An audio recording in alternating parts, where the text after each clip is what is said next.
just got bitten by a mosquito, and actually she died. Her name is Su Qin, a martial arts champion and popular wilderness survival blogger.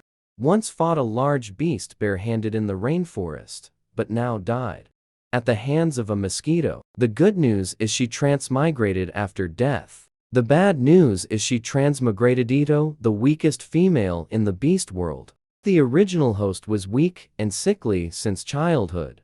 The rabbit tribe sold her to a group of wandering beastmen. Wandering beastmen are usually beastmen who violated tribal rules and were expelled from various tribes, or beastmen abandoned by females after mating. However, the Wandering Beast King told Su Qin that, if she could defeat a beast, he would mate with her. So Su Qin engaged in a fierce battle with a fierce lion, and in the end, with help of the Wandering Beast King, the lion was defeated and fell down. She successfully mated with the Wandering Beast King, but never expected the Wandering Beast King to actually be a terrifying scorpion. At this moment, Su Qin is locked in a wooden cage. She turns her gaze to the only beast man standing on the high platform. He has silver waist-length hair, paired with a pair of dark red eyes, indescribably wild and sinister. Can I choose my own mate? A scarred beastman beside her is stunned for a moment, then bursts into laughter. Do you think this is your own tribe? If it weren't for your lack of pheromones, the tribe wouldn't have sold you to the Wandering Beasts. I wasn't asking you.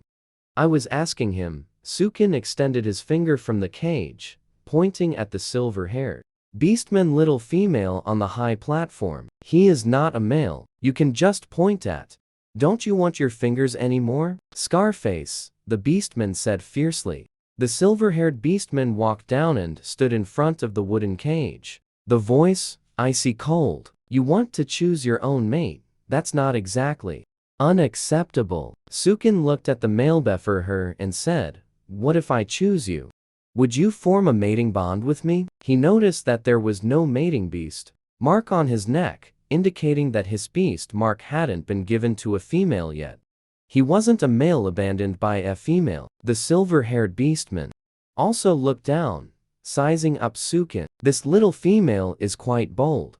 You fight a beast in a duel. If you win, I will form a mating bond with you. Immediately, he gave a meaningful glancetto the scar-faced beastman beside him. The scar-faced beastman transformed into a massive brown bear and ran out, returning shortly after, dragging a lion back. He threw the lion. How about throwing the kid off the high platform? It's still not too late to regret now. The silver-haired beast mantiaes. Females have always only had pheromones, no combat power. Letting her fight with wild beasts is equivalent to sending her to her death. My name is Su Qin. What's your name? I can't possibly fight wild beasts without even knowing your name. My name is Zuanye. If you kill that lion, we will become mates. Su Qin smiled. I am female. I cannot transform, is it against the rules if I take a tool in? Zuanyu is stunned for a moment after hearing this, then nodded in agreement. As she spoke, she turned and walked into the dense forest nearby, earning a moment later with a wooden stick sharpened at one end. Just as Su Qin was about to reach out and take it, Zuanye seemed to think of something, withdrew the stick, and then extended from behind her a tail with a poisonous stinger. Put a drop of venom on the tip of the stick, and pass it over. Su Qin saw that black-purple, hard tail. Her face changed dramatically. Good heavens, Zuanye, with his silver hair and red eyes, his beast form is actually a scorpion. Scorpions are poisonous. What if he has special preferences during mating? Could she be poisoned to death by his stinger? Things have come to this. Regret is too late. Su Qin could only brace herself, take the wooden stick from Zuanye's hand, and walk up to the high platform. Before crossing over, she was a martial arts champion and a popular wilderness survival blogger, once fighting large beasts barehanded in the rainforest. Now, she even has a wooden stick coated with scorpion venom as a weapon. Her chances of winning are great. The stray beastman didn't expect a female would really fight a lion. One by one, they stared in surprise at the high platform. Xuanye also didn't expect that the little female would actually pick up the stick and charge into the enclosure. This was the first time a female was willing to fight a beast for him. He could truly let the female lose her life. Sukin held the wooden stick, staring intently at the lion before her. The lion suddenly leaped up, pouncing at Sukin. She dodged aside, quickly swung the wooden stick, accurately stabbing at the lion's flank. The venom immediately took effect. The lion let out a painful roar, turned around, and pounced again. This time, she used the stick to block the lion's sharp claws, then turned her body to stab at its chest. Instantly, the roar became piercing. This body's constitution was very poor, and soon her stamina reached its limit. She gasped. The lion, panting heavily, was significantly slowed down by the venom. But upon seeing the staggering little female, it suddenly leaped up. Sukin, seizing the moment, she struck with all her might at the lion's neck. The lion lost its strength mid-air, crashing heavily to the ground, struggling a few times before finally closing its eyes unwillingly. The stray beastmen, outside the fence, all gasped in amazement. Xuanye slightly curled the corner of his lips, and with a flying leap, he landed on the high platform. Suddenly, Xuanye bent down and scooped her up horizontally. I, Xuanye, am willing to mate with you. Xuanye held her and with a few leaps, arrived at the cave where he lived. Looking at the cave, which was spacious but lacked any aesthetic appeal, Sukin twitched the corner of her mouth, her face full of disdain. Before mate, I didn't need so many things.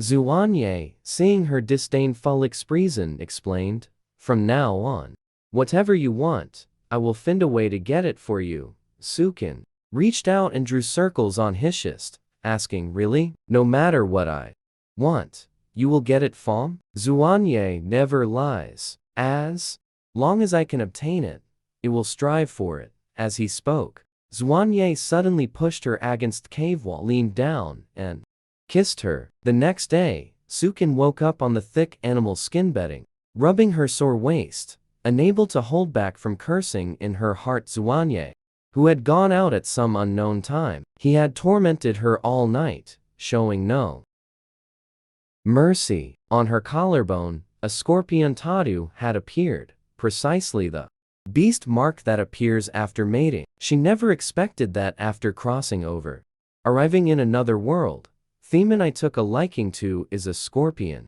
beastman. Just then, a ding system sound suddenly rang in my mind. Host, Sukin, and the 4-ring beastman Xuanye have become companions. You can draw a lottery once. What kind of system is this? Why did it only appear now? Sukin hadn't yet regained her senses when a spinning little roulette wheel already appeared in the system.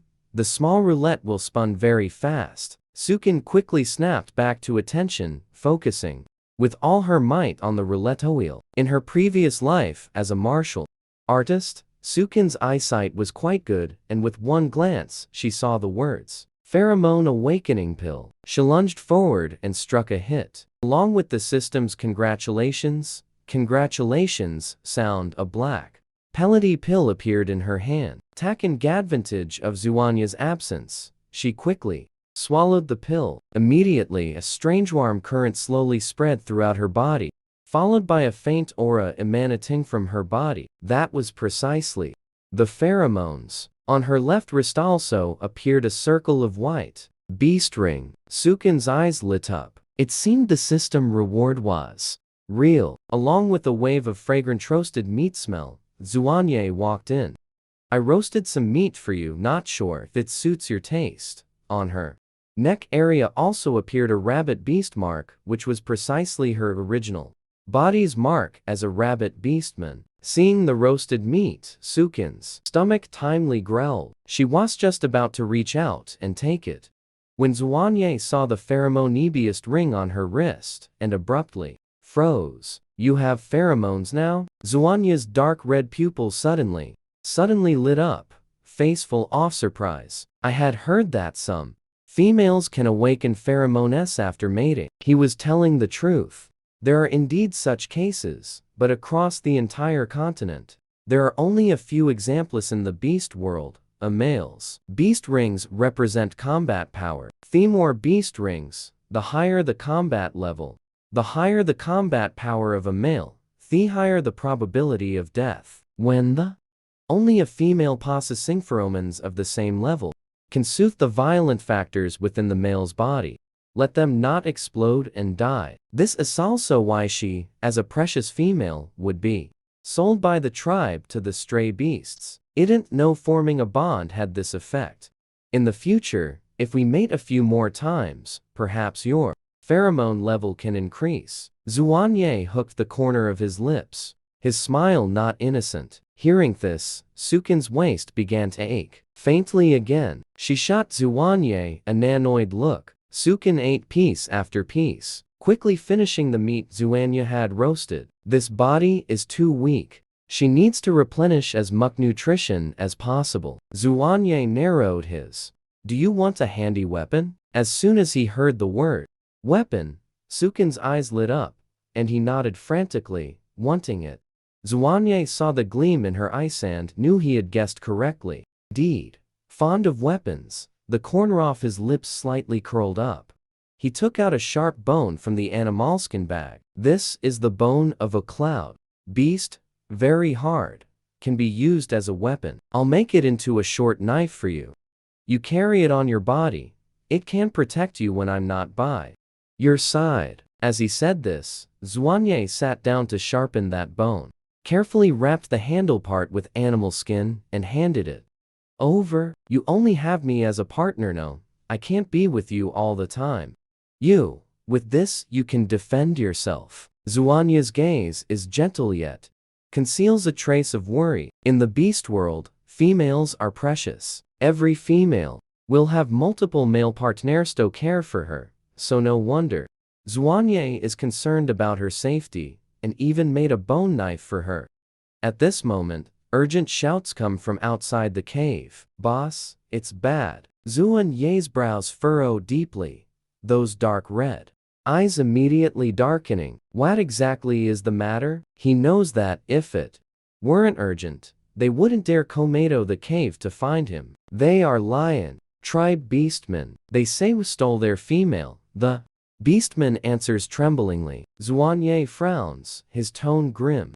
Have you properly carried out orders I gave before? Since Xuanye became the boss of the wandering beastmen, he actually managed the scattered group of wandering beastmen, establishing many strict rules, one of which is not to snatch females from the tribes. They can only buy them. Thief males bought back will also, like in other tribes, have them compete in arenas to decide mating rights. This is completely different from the wandering beasts' past practices, entirely a management method only proper tribes have. Boss, the rules you set, we dare not disobey. Since you became the boss, we have never snatched females again. Xuanye, as if lost in thought, rested his chin in his hand, then sneered, and said, I heard the lion tribe recently lost many females due to an epidemic. Seems they're deliberately picking a fight. Xuanye quickly guessed the lion tribe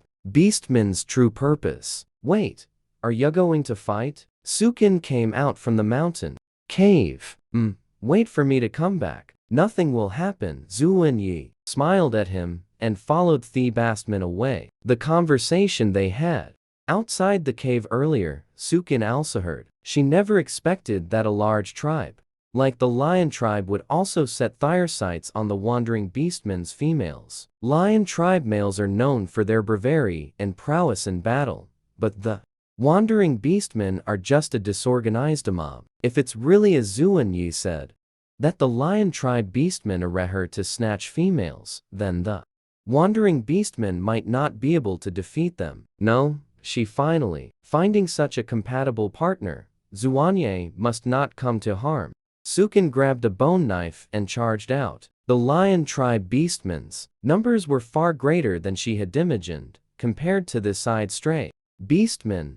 They were a full double. Thelian tribe. Beastmen were menacing, their figures tall and imposing, eyes glinting with bloodthirsty light. Xuanye stood fearlessly at the very front, coldly watching them, dark red pupil shimmering with dangerous light. Xuanye, hand over all thief males you snatched, and we'll spare your life. The beastman, standing at forefront, was all sinewy muscle, dry yellow hair standing on end. Hugh is the lion tribe's lead beastman, but the four-ring beast mark in his arm was extremely conspicuous, perfectly well whether West snatched lion tribe females or not. Just a single epidemic could kill so many families. It shows just how useless the lion tribe males are.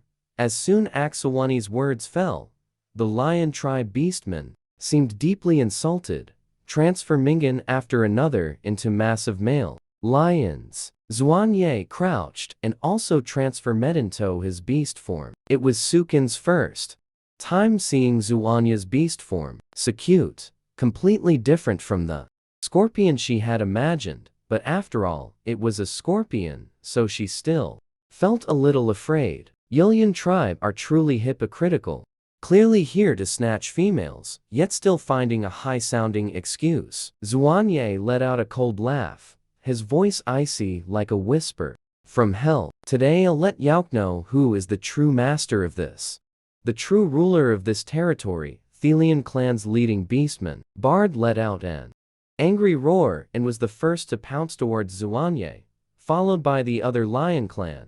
The beastmen followed closely behind, and the entire battlefield instantly plunged into chaos. The number of wandering beastmen was nearly half that of the lion tribe beastmen. But the combat power is clearly not low. Thelian tribe beastmen suffered heavy casualties. Quickly release the frenzied vine pollen. Suddenly, Bard shouted to the beastmen behind. Hearing this, Xuanye abruptly transformed back into beastman form, shouting to the stray beastmen bind, transform, and retreat. Now, Sukin, who had memories of her originality, also changed expression upon hearing frenzied vine flower. The pollen of this flower can trigger the rage factor in males prematurely. Once the rage factor erupts prematurely, and there is no female with pheromones to soothe them, the males will explode and die. The potency is greater on males with higher beast rings. This is also why Xuanye is so tense. And the stray beastmen, the females bought from hair, mostly have no pheromones, although many females among the lion tribe beastmen died from the epidemic.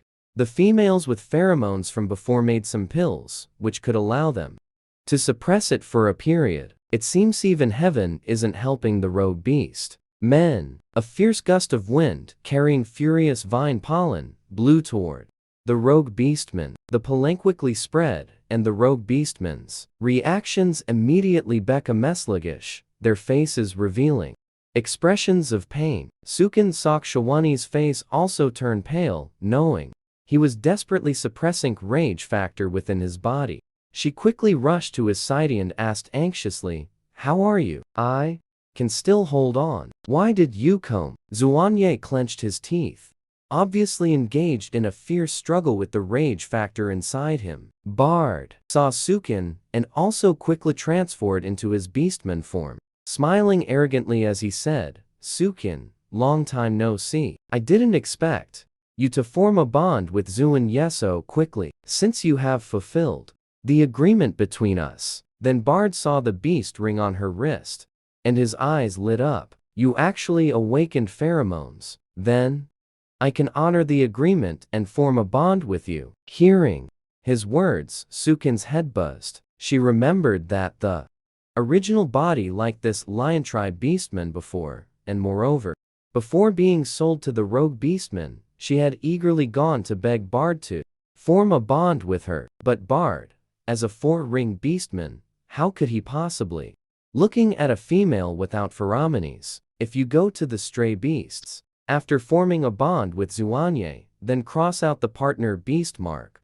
I can consider forming a bond with you, because a male whose partner beast mark is crossed out by a female is very likely to die, and even if he doesn't die, he will become very weak. The original owner, upon hearing Bard tell her to form a bond with the leader of the stray beasts, had already lost all hope and died during the journey of being sold to the stray beasts. That's how Sukin Warborn in this body. Form a bond, cross out the beast mark. At this moment, Zuanya's unusually icy, cold voice drifted slowly from behind her. Remove the beast mark. Right at this moment, Zuanya's voice, carrying a hint of chill, drifted slowly from behind her.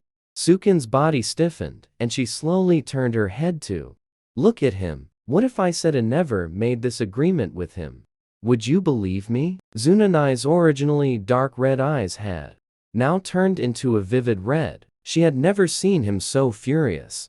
After a moment of silence, he said in a low voice, "You'd better be able to explain things clearly." Sukin felt secretly delighted, raised her head, and looked at him with a firm gaze. Zuanya, I have never had any agreement with Bard. Zuanya's expression remained cold as frost, but a flicker of imperceptible wavering flashed in his eyes. Bard let out a disdainful, cold laugh, interjecting, "Sukin, it was you who personally agreed to it back. Then, now you dare to deny it? Do you dare to swear to the beast god?" Swear? Upon hearing the words, beast god, Sukin's body instantly stiffened. In the original host's memory, the beast god was more sacred and violent.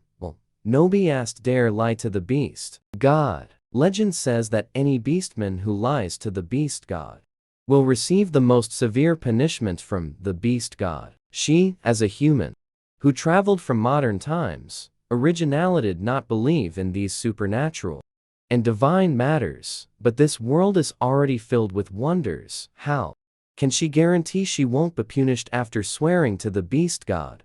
Bard saw her not speaking and laughed triumphantly. "I knew it. What you said earlier was just to gain Zuanya's trust. Just use the tool in your hand to scratch off your partner's beast mark." At this very moment, the frenzy vine pollen, the toxicity completely took effect. She fell to the ground with a face full of pain, those blood droplets fixed dead on him. "Sukin, take this chance to carve off the beast mark. I will keep the promise and become your partner, and swear to the beast god." Sukin held a bone knife and, step by step, approached Bade. She took advantage of Bade being completely off guard against her. Today must first salve him with one knife to vent this pent-up malice. Zuanya watched Sukin walking towards Bade. His eyes instantly turned icy cold to the extreme. Who knows where the strength came from? Suddenly, with a flip, he actually changed back into that adorable scorpion form. Zuanya, Sukin couldn't help but exclaim in surprise. She knew that turning into beast form when Therage Factor Berserk Factor awakens would only accelerate the spread of the Rage Factor Berserk Factor within the body. The possibility of exploding and dying greatly increased. Zuanya fiercely pounced towards her. Sukin hadn't even had time to react before his poisonous tail hooked her close, taking her and rapidly fleeing scene. Zuanya ran at an extremely fast speed. By the time Bade and the others reacted, Zuanya had long disappeared without a trace. Split up and search. His berserk factor is currently acting up. Heckan't have run far, Bade shouted loudly. Also chasing in the direction Zuanya disappeared. Who knows how long it had been. Zuanya ran to a place at the foot of a mountain. At the mountain's foot there was an enormous, incredibly large tree. Zuanya, under the big tree, dug a few times. An entrance to a cave. Apia turned 7-8. After running for a long while, he finally stopped. As soon as Zuanya Sukin opened her mouth, she was flung away by his tail, slamming hard against the cave wall. "Zuanya, listen to me, let me explain." Sukin hurriedly spoke, trying to clarify. Zuanya shifted back into human form. He stood up and walked toward her, the fury in his eyes seeming as if it will devour her. "So you chose to be with me, just to remove the beast mark?" "No," Sukin quickly denied. I was wondering why you were different from other beastmen, why you fought beasts to form a bond with me. So it was also you cold bond with Bard? I bonded with you because I like you, without any other reason, Sukin answered after careful thought. Xuanye breathed rapidly, clearly engaged in a fierce struggle with the rage factor inside him. You really think I'd believe what you say? I saw it with my own eyes, you walking toward Bard with a bone knife.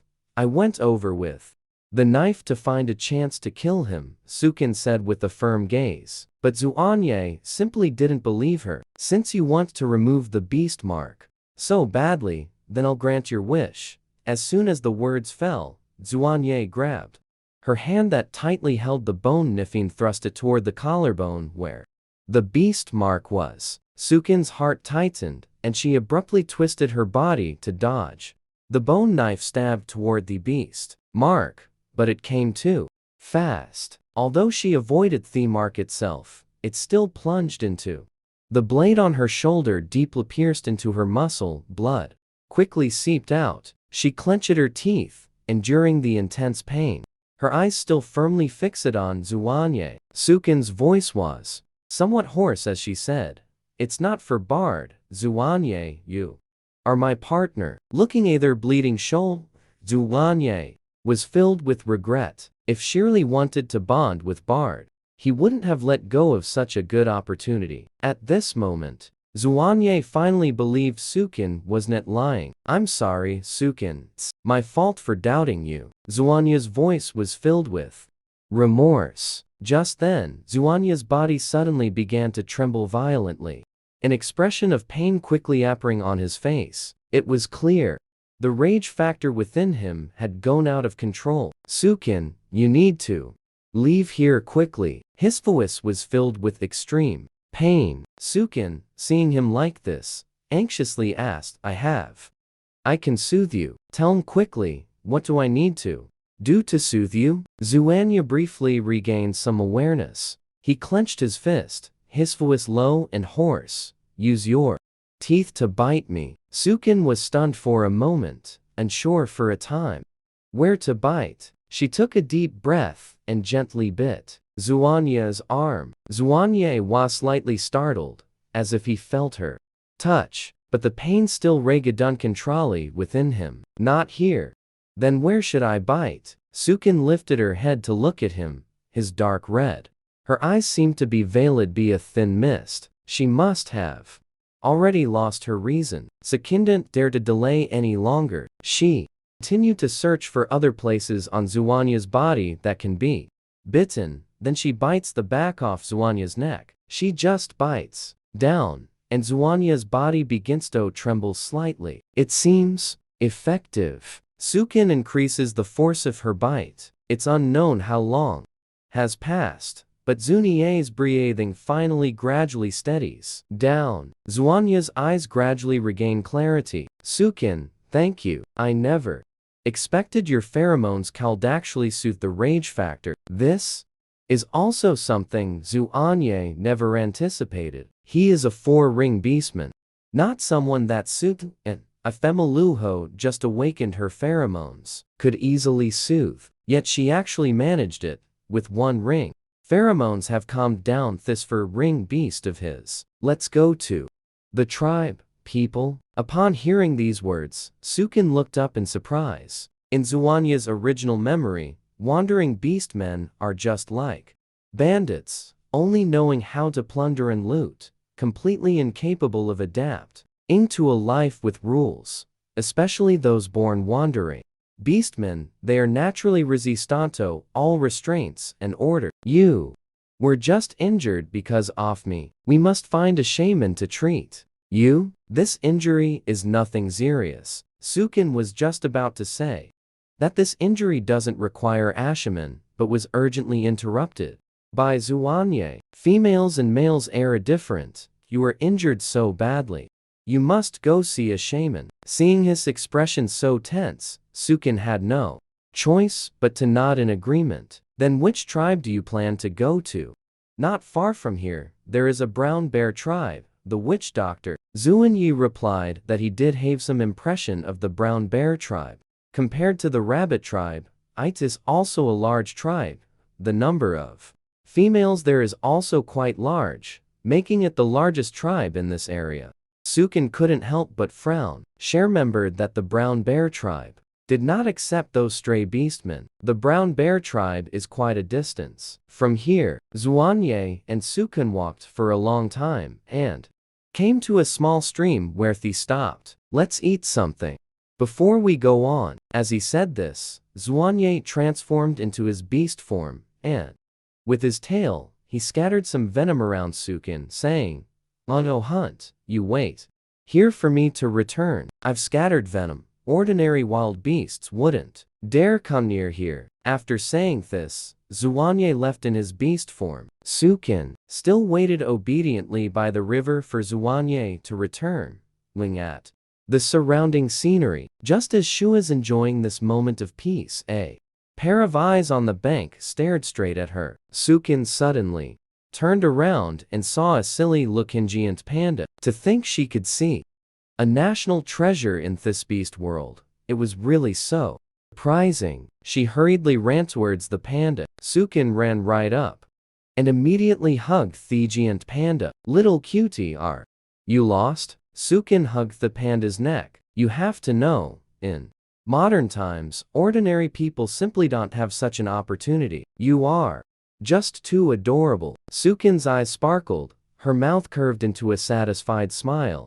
A full smile, yet the panda's reaction was somewhat stiff, its eyes wide and round, as if completely unprepared to be so warmly embraced. A panda in the beast world probably hasn't been treated as a national treasure, and might even be hunted by beastmen as prey. Thinking of this, Sukin reluctantly let go of the panda, saying, "Hurry and leave. My mate will be back soon. Better not let them find you." Hearing her mention her mate, the panda's gaze seemed to also fall on the beast mark on her collarbone.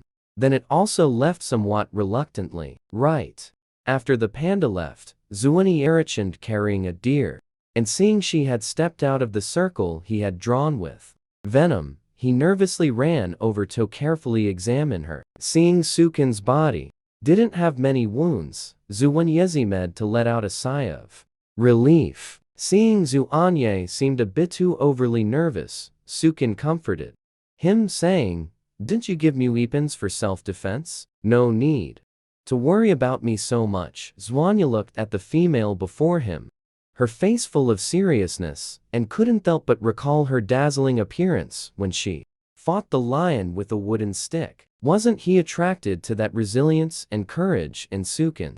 So different from other females? Zuanye let out a soft sigh, his voice low, but very gentle. "I just worry too much about your safety. I believe you can protect yourself."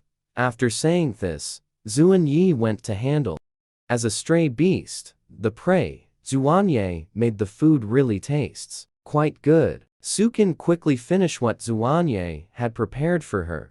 The prepared meat before the sun sets, the two of them arrived at the brown bear tribe's entrance. The guarding beastmen, upon seeing Zuanye, immediately became alert. They never expected a four-ring wandering beast to come to the tribe. They quickly surrounded them, their eyes filled with wariness. "Wandering beastmen, what are you doing at the brown bear tribe?" A burly brown bear beastman asked loudly, his gaze fixed intently on Shawani. Zuanye took a step forward and said calmly, "My name is Zuanye. This is my partner, Sukin. We are here to seek the witch doctor's help." Only then did the brown bear beastman shift his gaze to Sukin. Seeing her, there is a pheromone beast ring on the wrist, and the shoulder seems to be injured. Although it is only one ring for now, as long as the pheromone awakens, the beast rings can be upgraded later. A female like this coming to the tribe is simply the best news for the brown bear beastmen. They glanced at each other, but did not let their guard down. After all, they were not unfamiliar with the troubling danger brought by wandering beastmen. "Let her in," A low and gentle voice came through. A tall beastman walked out. This beastman had smooth and powerful musclines, and the 4 beast rings on his arms were particularly eye-catching. His hair was different from the other beastman's brown hair. It was long, blackened, white mixed. Paired with his steady and elegant temperament, it added a touch of the divine and extraordinary. First warrior Luo Chuan, why have you come? Seeing the newcomer, Beastman exclaimed in surprise. Do you mean we can go in? Oh? Sukin, seeing several beastmen showing him great respect, looked directly at him. You may enter, but she cannot enter the tribe. Luo Chuan's gaze fell on Zuanye, his voice carrying a hint of coldness. She is my mate. If she cannot enter the tribe, then I will not enter either. Sukin knew that Thebasmen in the tribe feared stray beasts. Luo Chuan, hearing her words, finally shifted his gaze toward her. Let them in. Leaving The's words, Luo Chuan turned and walked into the tribe. Luo Chuan actually agreed to let stray beasts enter the tribe, although the other beastmen were somewhat worried, thinking of Luo Chuan's terrifying combat power. They didn't say anything more. As the first warrior of the Brown Bear tribe, Luo Chuan must have full confidence in defeating stray beasts, otherwise he wouldn't have let them in. Soon, The arrived at a cave entrance. This is my dwelling. You can stay here tonight. The shaman is taking care of a female in labor tonight and will come tomorrow to treat you. After saying this, he was about to turn and leave, but was stopped by Sukin. Thank you. I will definitely repay this kindness in the future, Sukin said sincerely. Luo Chuan gave a slight nod and quickly left. After a whole day of turmoil, Sukin was also tired. Hazily responded, and then full asleep. Sukin had just fallen asleep not long ago, when a ding system notification sound startled her from her dream host. Sukin successfully marked 4 ring beastmen. Zuanye, 1 lottery draw availabilis. A line of text appeared that familiar roulette wheel appear adagon, so soothing beastmen could also grant lottery draws. Sukin focused intently on the roulette wheel. Her gaze was drawn to a sparkling option. On it was written pheromone coagulant. With this thing, wouldn't she not need to bite Zuanye to soothe him anymore? Sukin was determined to get it.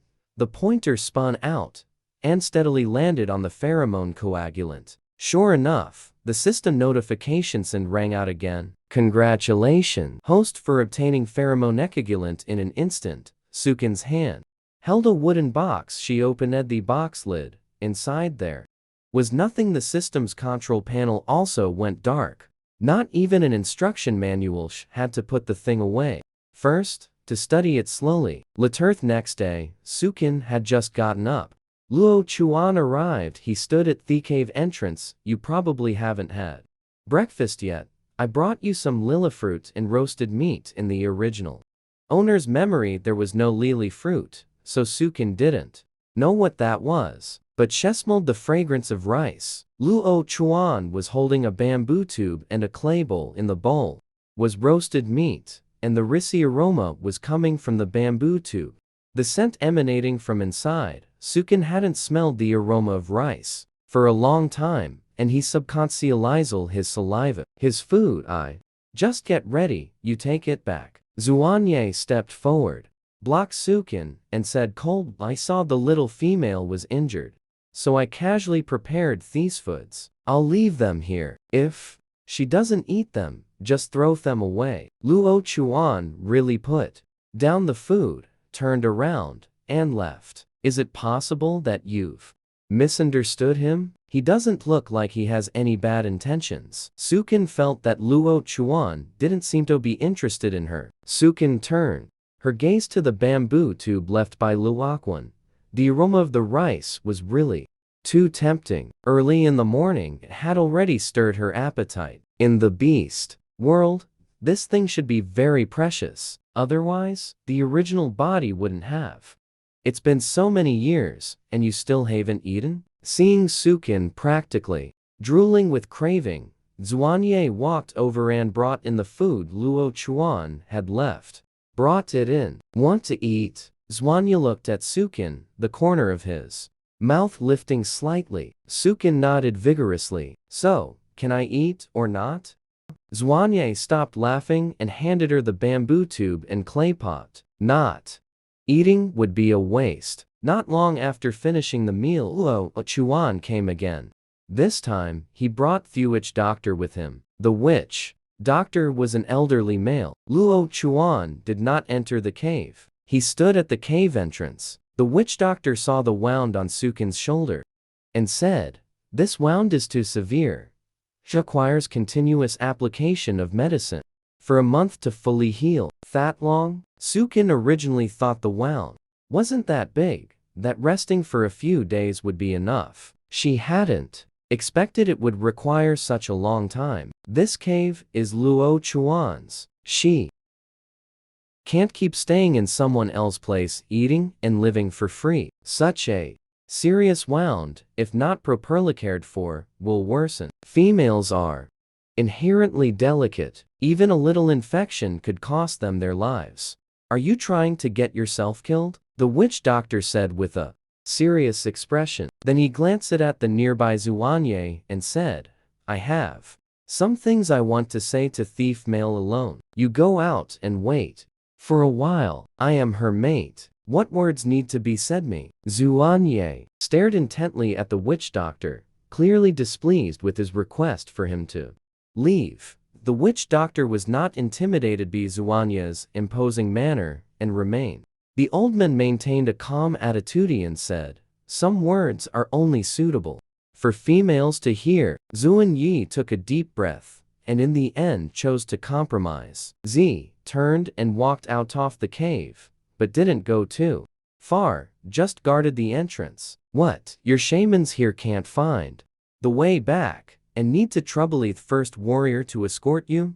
Zhuanye saw Luo Chuan motionlessly going outside the cave, his tone full of mockery. "A female can neutrally on just one male. You can't even protect yourself." She ignored Zhuanye's mockery, her elegant eyes deep as she said, "That little thought of yours can't be hidden so quickly." Zhuanye's face was full of scorn. "I never hid it in the first place." Luoquan looked directly at Zhuanye. "My female's safety is none of your concern. You'd better keep your thoughts hidden. Don't let Sukin know, otherwise I won't let you off easily. What you think of me, I don't care, as long as she agrees. I don't mind having a fight with you." Luo Chuan's deep eyes also carried a chill. Just at that moment, the witch doctor called Zhuanye in.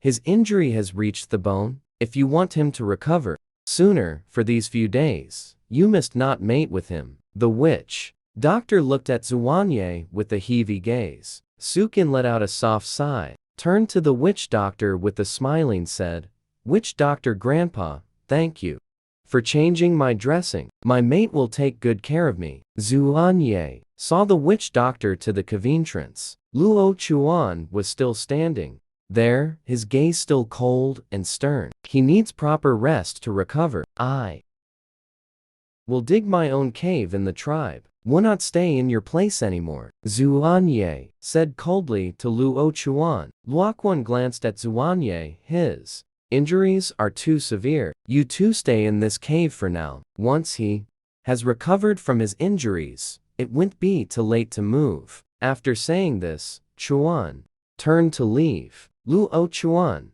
"Thank you." Sukin, who had overheard the conversation in the cave, walked out of the cave. Males are naturally gentle towards females, so regarding Luo Chuan's kindness, Sukin simply took it as a male's care for a female, without thinking much of it. "If there's anywhere you need help, just say the word." Luo Chuan's voice was like a warm spring breeze. In this beast world, there's actually such a warm-hearted person. Just as Sukin was inwardly marveling, he heard Zhuanye say coldly, "I can get everything me female needs. I don't need your help." Luo Chuan did not respond to Zhuanye's words. He gave a slight nod to Sukin and left, as if he hadn't heard what Zuanyi said at all, completely ignoring him. Do you mind if I fight him? Zuanye stared at Luoquan's departing figure, gnashing his teeth and saying. Sukin didn't understand why Zuanye had such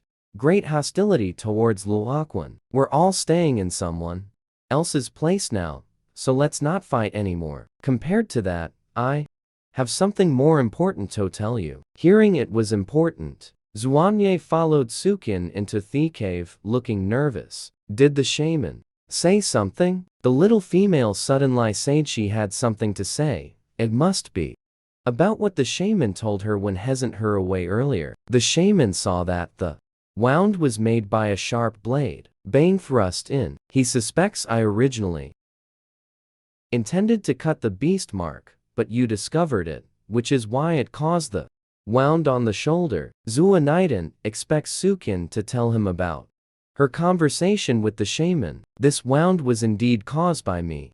I am willing to accept the beast god's punishment. Zuanya's expression was guilty and solemn as he mentioned the beast god, but Sukin interrupted him with a smile. That was just an accident. I don't blame you. I'm telling you this just to let you know, the people of this tribe don't trust you. Once my injury is healed, well, Eve, Sukin, possessing her original body's memories, knew how much the tribe rejected stray beasts. Being able to entering this brown bear tribe was outright difficult, not to mention that the shaman was already suspecting she was forged into a mating bond by a stray beast. Although she repeatedly explained that she was not forced, judging by the shaman's expression was clear, he simply did not believe her words. The shaman said, you've injured your bones.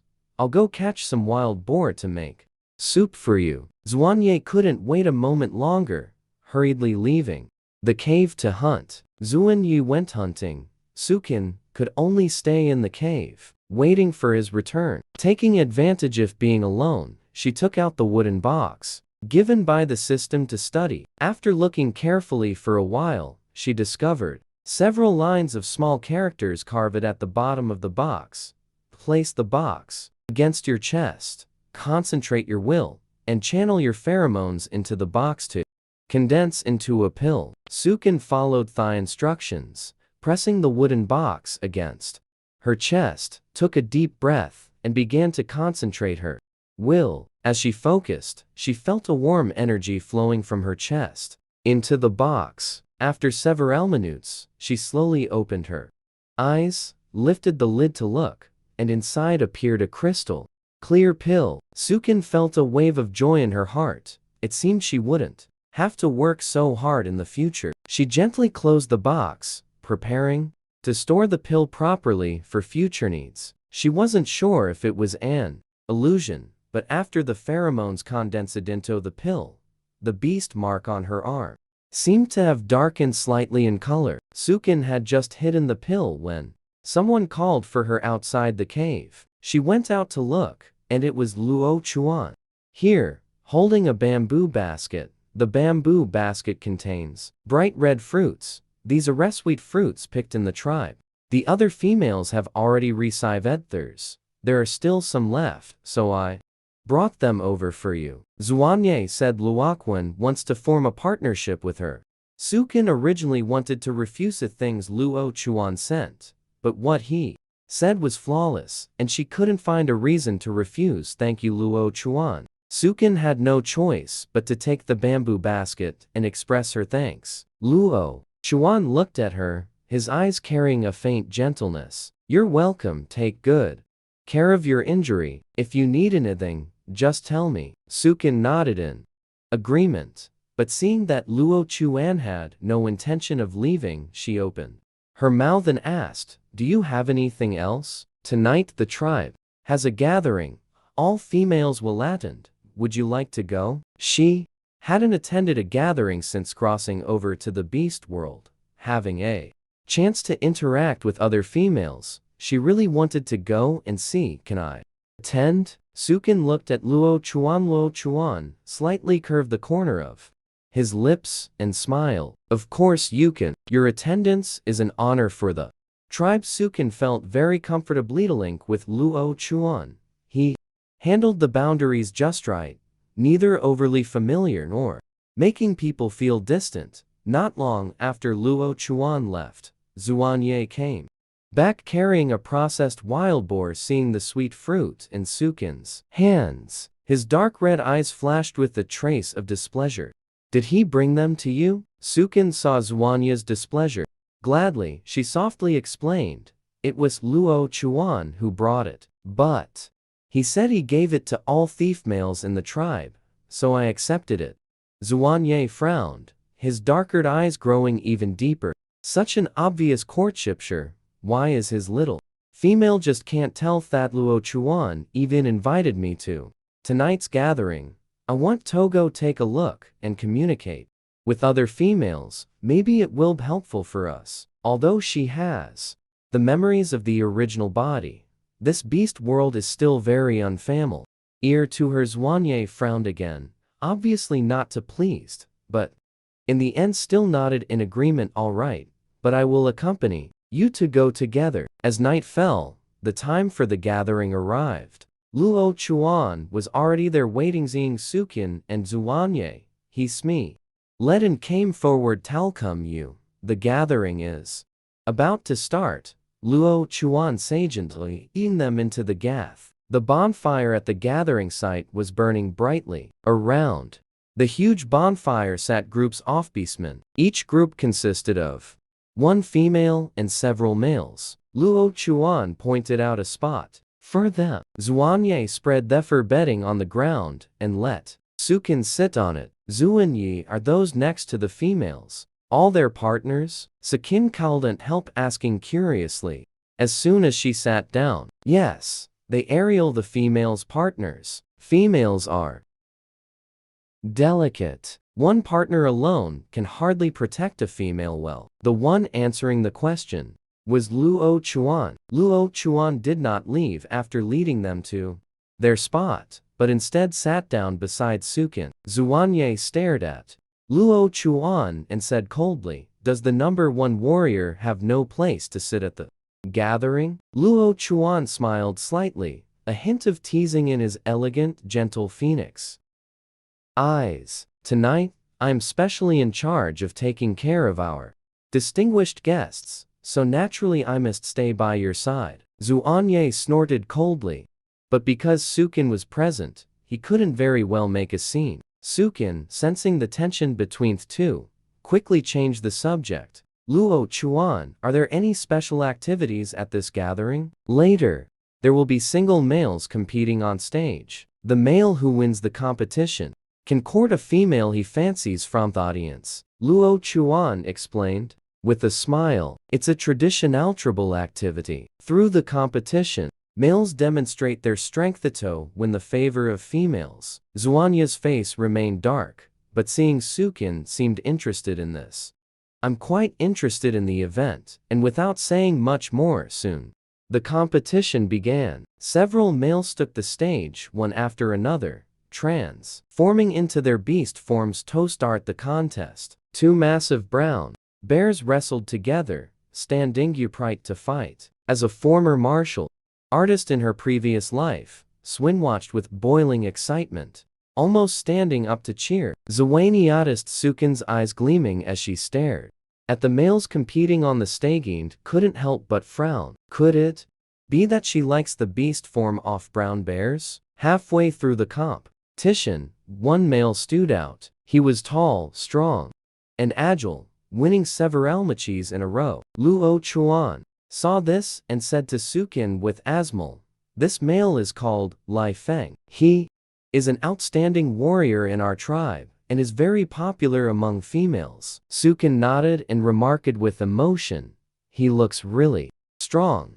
Zuanye snorted coldly, his tone carrying a hint of disdain. Nothing special. Lai Feng had 3 beast rings on his arm. He glanced around, and finally, his gaze settled on Sukin, revealing a confident smile. Sukin was somewhat surprised, unsure why he was looking at her. Zuanie's suppression immediately darkened. his dark red eyes flickering with dangerous light. Li Feng walked to the edge of the stage, pointed at Skin, and said loudly, "I wish to court this beautiful female." The entire venue erupted in an uproar. Everyone's eyes focused on Sukin and Zuanye. Zuanye stood up, looking coldly at Li Feng. His voice, low and icy, "She is my part." Li Feng, without any fear, met Zuanye's gaze. "So what if you're her partner? You have no right to reject me on her behalf." "I was asking her. Thank you for your kindness, but I didn't plan on finding another partner." Sukin immediately stood up. She only liked watching the fights on the arena. Perhaps she had been staring at the arena for too long, which made Li Feng misunderstand. Li Feng's eyes instantly dimmed, and he jumped off the arena, leaving sadly. Luoquan, who had watched the entire process from the side, said, with Asmal, "Thought you would accept him. I saw you watching very intently just now. Don't you like his beast form?" "I don't like bears, but if feet were a giant panda, that would be different. After all, who can resist the adorable national treasure?" Hearing this, both Zuanye and Luo Chuan looked at Sukin in shock. "Are you serious? You like giant pandas?" Luo Chuan's originally gentle and steady voice now carried a barely noticeable tremor due to urgency and anticipation. "Can I keep a panda?" This question Sukin turned to ask Zuanye beside her. She originally thought wild bears would be hunted and killed by beastmen, but judging from their reaction, it seemed as long as he liked it, he could keep one.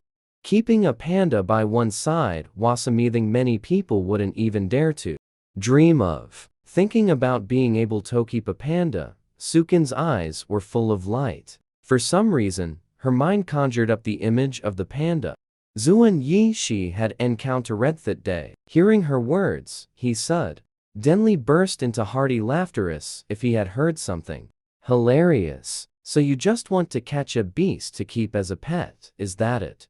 When Zuan Yi said this, he was clearly asking Sukin, but his gaze carried a mockery as he looked toward Luo Chuan. Luo Chuan didn't know what he was thinking of, but then also gave a light laugh. "Raising a panda is still better than raising poisonous scorpions." Zuan Yi's laughter came to an abrupt halt because of these words. His dark red eyes narrowed dangerously, fixed on Luoquan. Sukin didn't know what the two were up to and was just about to ask for clarification when a somewhat sharp voice rang out beside them. "Luo Chuan, why aren't you going on stage to compete?" Following the sound, she saw a female with 3 white beast rings on her wrist. Because she had the most males around her, Sukin had taken a few extra glances at her when entering the grounds. She was probably the female with the highest pheromone level in this tribe.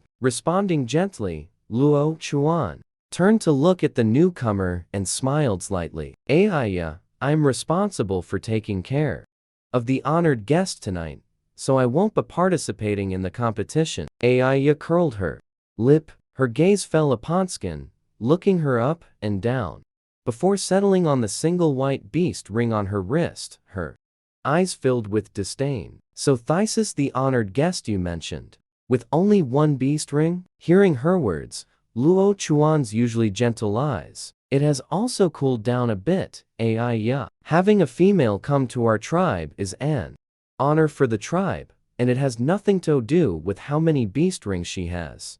After hearing this, Aiya let out a cold laugh. "Luo Chuan, don't think I can't tell you have your eye on the male beast by her side. However, there is only 1 beast ring. When your rage factor triggers, she simply cannot soothe you." Sukin had long seen through Aiya was hostile toward her, but she never expected the hostility was because Aiya was afraid Luo Chuan would be snatched away by her. Sukin was just about to explain when Luo Chuan spoke before her, saying coldly, "Watch your words, Aiya. I'm not forming a bond with you, and it has nothing to do with him. I've said it before. I don't like you." Aiya's face instantly turned very ugly. She lifted her chin and said coldly, You'll regret this. Luo Chuan. He isn't worthy of you at all. Luo Chuan calmly met her gaze. I have never regretted me choices. Aya snorted coldly, turned around, and left. Swin watched Aya's departing figure, and couldn't help but frown. She was currently staying at Luo Chuan's place, which would inevitably lead to misunderstandings among his pursuers. It seemed she needed to move out sooner rather than later. Zuan Yi said coldly to Luo Chuan, "This is the last time. You'd better not let me see another female causing trouble for Sukin because of you again." Luo Chuan gave a slight nod, his expression still gentle. "I'm sorry. Aya's behavior is my responsibility. I will handle this matter and won't let her bother Sukin again." Disturbing you, Sukin then said to Luo Chuan, "I know you mean no harm, but to avoid misunderstandings, Zuan Yi and I will quickly find a place to move out." Luo Chuan heard that she wanted to move out of his residence and nodded lightly. "I will help you find a suitable place as soon as possible." "All right, you are still injured. You should go back and rest properly." Zuan Yi no longer gave Luo Chuan and Sukin a chance to speak. Zuan Yi walked a few steps with Sukin. When footsteps sounded from behind, he stopped and looked back. "You are the new female, right? I am Manxia. I think we can become friends." Sukin smiled and said to Manxia, "Hello, my name is Sukin." Sukin came to the gathering originally wanting to make female friends. Relying on being a three-ring female is too annoying. Manxia came over and hooked her arm with Sukin's. Sukin looked down and saw the two beast rings on Manxia's arm. "Look over there, the one with the sweet fruit tree. At the entrance is the cave I live in." Sukin looked in the direction Manxia pointed. "If you have time, you can come to my place to sit. We can talk about many interesting things." Sukin nodded. "Okay. I will definitely go when I have time." Zuan Yi, standing nearby, calmly observed Manxia. Althoff remained vigilant in his heart. Seeing Sukin being friendly with her new friend, he didn't say much more. Manxia continued, "Aya always relies on being three-ring beastmen, or to ring others around actually. Most of us females don't lick her. I really like her. You must come to my house." The hot summer night made Sukin lose control. "No, the witch doctor said we cannot mate." At the critical moment, Zuan Yi remembered the witch doctor's warning, pulled her away from his embrace, then was about to get up and leave. Sukin's eyes were somewhat dazed, with the hint of grievance. Her cheeks flushed red. "If you're afraid of hurting my wound, I have a way. Do you want to hear it?" Zuan Yi's eyes slightly lit up. "What way?" Sukin smiled and said, "Listen to me, don't move around." The temperature inside the cave gradually rose, and outside the cave in the woods, a pair of furry ears twitched. As the sounds inside the cave grew more ambiguous, the panda's ears involuntarily trembled even more violently, its nose gently sniffing, and its heartbeat seemed to accelerate. The next day, when the witch doctor came to change the dressing, Zuan Yi and Sukin both guiltily remained silent. But the witch doctor still noticed something amiss, and said sternly to Zuan Yi, "Even if the wound didn't tear, you still cannot mate. Did you take my words as wind past your ears?" Zuan Yi lowered his gaze, letting the witch doctor scold him. Sukin couldn't bear to watch, and spoke up to coax the witch doctor. "Anti-witch doctor, don't blame him, it was me who clung to him." Only did the witch doctor turn to look at her with some surprise. "Impossible, it's not yet the rainy season, not the time for females to be in heat." After all, Sukin had crossed over from modern times. For her, whether it was mating season or not didn't seem to matter much. If you really took the initiative, I suggest you find a few more partners. The rainy season is coming soon, and by then, you'll regret not finding more partners. The witch doctor looked at Sukin and seriously suggested, "If you haven't decided who to mate with yet, What do you think of Luo Chuan? He's the #1 warrior of our tribe. She quickly shook her head. Aunt Witch Doctor, I currently have no plans to mate. A male as outstanding as Luo Chuan should meet a more suitable female. As usual, Luo Chuan, who had brought the witch doctor over, also heard Sukin's words outside the door. His body stiffened. Suddenly, after the witch doctor finished hanking her medicine and left, Sukin pulled Zuanyi over and asked, "When will the rainy season arrive?" "Soon, probably in just over 10 days. The rainy season will come." "Good, then. Let's find a place to move out before the rainy season arrives. If we keep living, Luo Chuan will have no here to stay during the rainy season." Zuanyi nodded and said, "Okay. We might need to stock up on more food for the rainy season. I'll go hunting first. Wait for me to come back." After Zuanyi left, Sukin walked out of the cave. She planned to go find Mancha. She had too little information and needed to gather more knowledge related to survival. After all, she only had Zuanyi as a partner. She couldn't rely on him for everything. She also wanted to do something herself. When Sukin arrived at the cave where Mancha lived, he saw several of Mancha's companions busy handling the prey, and unexpectedly, Luo Chuan was there too. In her courtyard, Sukin, Mancha walking out from inside the cave, a cheerful smile on her face. She quickly walked over to Sukin's side, warmly took her hand. "Come in and sit. Luo Chuan just brought some fresh fruit. You two have some fruit first. If you like it, you can tell me. I'll go hunting first." Luoquan gave Mancha a gentle smile, umpted slightly Toskin, then left. "He seems to be especially good to the females, often giving fruit." Sukin watched Luo Chuan's tall, straight back and said, "He's very busy. Usually, he wouldn't personally deliver fruit like today. Hope knows why he personally delivered it today."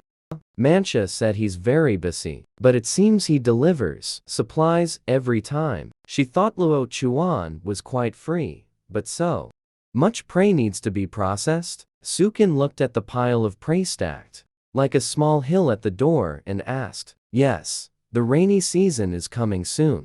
These past few days, while the weather is good, we have to process all this prey, make it into dried meat. In the original bodies, Mary, the rainy season is very, very long. But the dates are quite vague, roughly 2 or 3 months or so. With this much dried meat, it should be a naughto eat for the whole rainy season, right?" Sukin asked curiously. "Ahavi 7 mates. Males eat a lot. This amount of stuff still isn't enough. You only have 1 mate.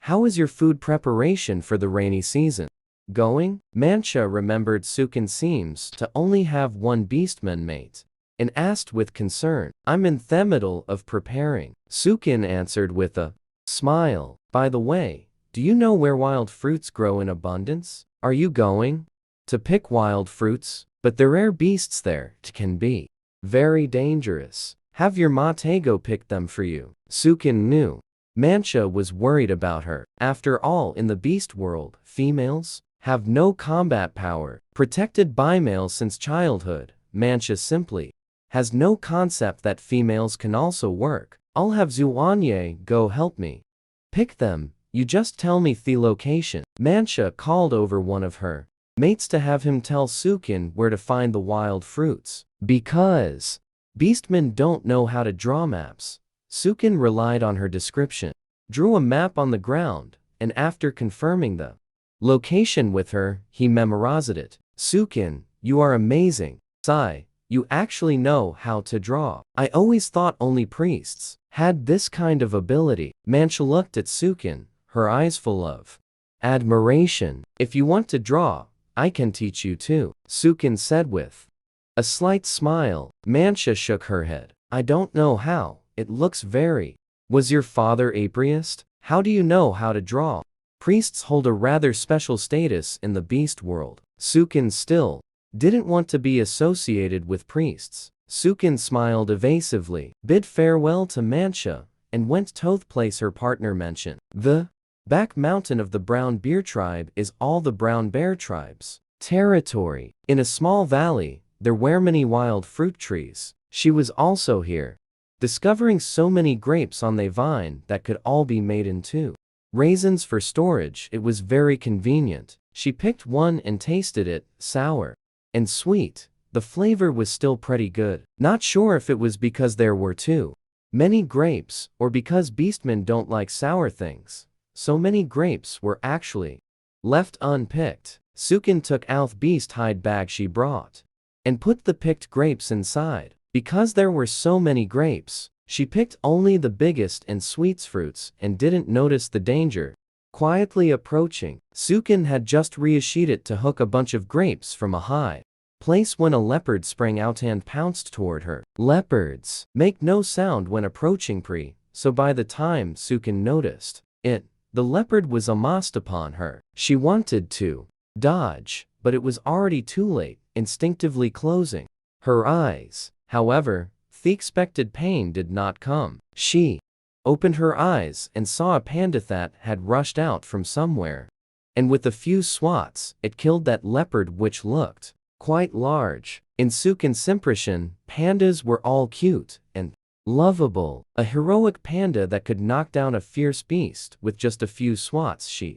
was seeing one for the first time. That panda, after killing the leopard with a few swats, stood frozen on the spot, then slowly turned its head to look at Sukin. Sukin looked at the panda and found it somewhat familiar, as if it was the panda she saw by the river that day. "Are you?" Sukin said, while walking toward the panda, but before she could finish her sentence, she also, knowing what the panda thought of it, suddenly turned around and ran away. Sukin saw the panda running away and chased after it. The panda's round, chubby body somehow ran so fast that Sukin almost ran her legs off and still couldn't catch up to the panda. Sukin leaned against a tree by the river, panting heavily, when suddenly she saw a person emerge from the river water. His figure gradually became clear. Sukin was instantly stunned. She never thought she would see Luo Chuan here. Luo Chuan turned around and saw Sukin. A flicker of surprise first flashed in his eyes, followed by a faint smile. "What are you doing here?" Sukin looked at Luo Chuan nervously. "I was picking fruits. A leopard suddenly pounced, and then a panda saved me." Luo Chuan chuckled lightly. "So that's how it is." Luo Chuan walked up the shore. "You said you were picking wild fruits just now. Let me help you carry them back." "No need. I won't take too much. Aren't you out hunting? Where's the prey?" Luo Chuan heard her refusal, and a flash of disappointment passed through his eyes. "Where are the fruits you picked?" Luo Chuan asked gently. Sukin pointed in the direction of the grapefruit tree.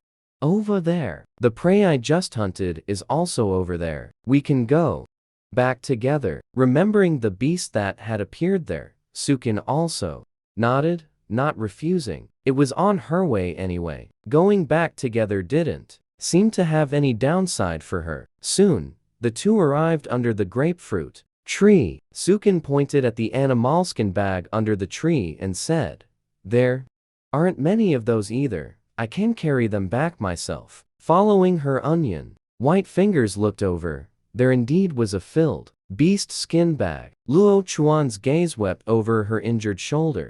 He slightly furrowed his brows, silently walked over and hoisted that beast skin bag onto his shoulder. Luoquan's action made Sukin pause for a moment.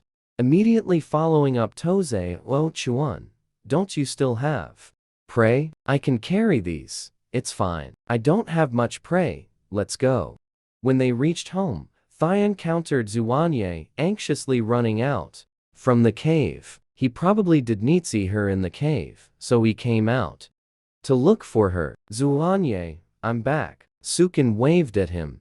"Where did you go?" Zunya's voice was full of concern. "I went to gather some wild fruits and came back." Sukin pointed at the beast skin bag Luo Chuan brought back. Zuanye then shifted his gaze to Luo Chuan, who had returned together with them. Zuanye furrowed his brows, You went with him? No, we happened to meet in the wild, Sukin truthfully explained. Happened to meet? Xuanye turned his gaze toward Luo Chuan. If it were before, she would have exchanged a few words with Xuanye, but for some reason, today she was unusually quiet. She placed the beast skin bag and thepri she had hunted at the entrance, turned and left. Luo Chuan, your prey. Sukin couldn't help but remind him. Luo Chuan turned back, deeply looked at Sukin for a moment, didn't say anything else,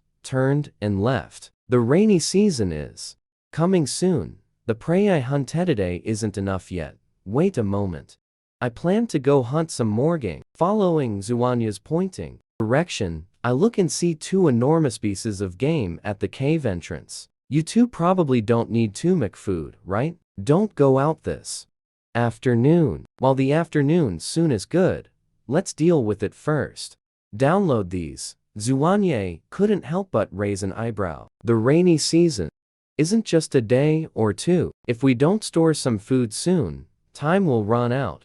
Enough. Sukin looked at Thifu prey and furrowed his brows. These prey look big, but after bandreed into jerky, the edible parts, there's much less of us left. Let's make the meat into sausages. Su Kin suggested sausages? What's that? Zuan Yi heard it for the first time. The term Sukin smiled and explained.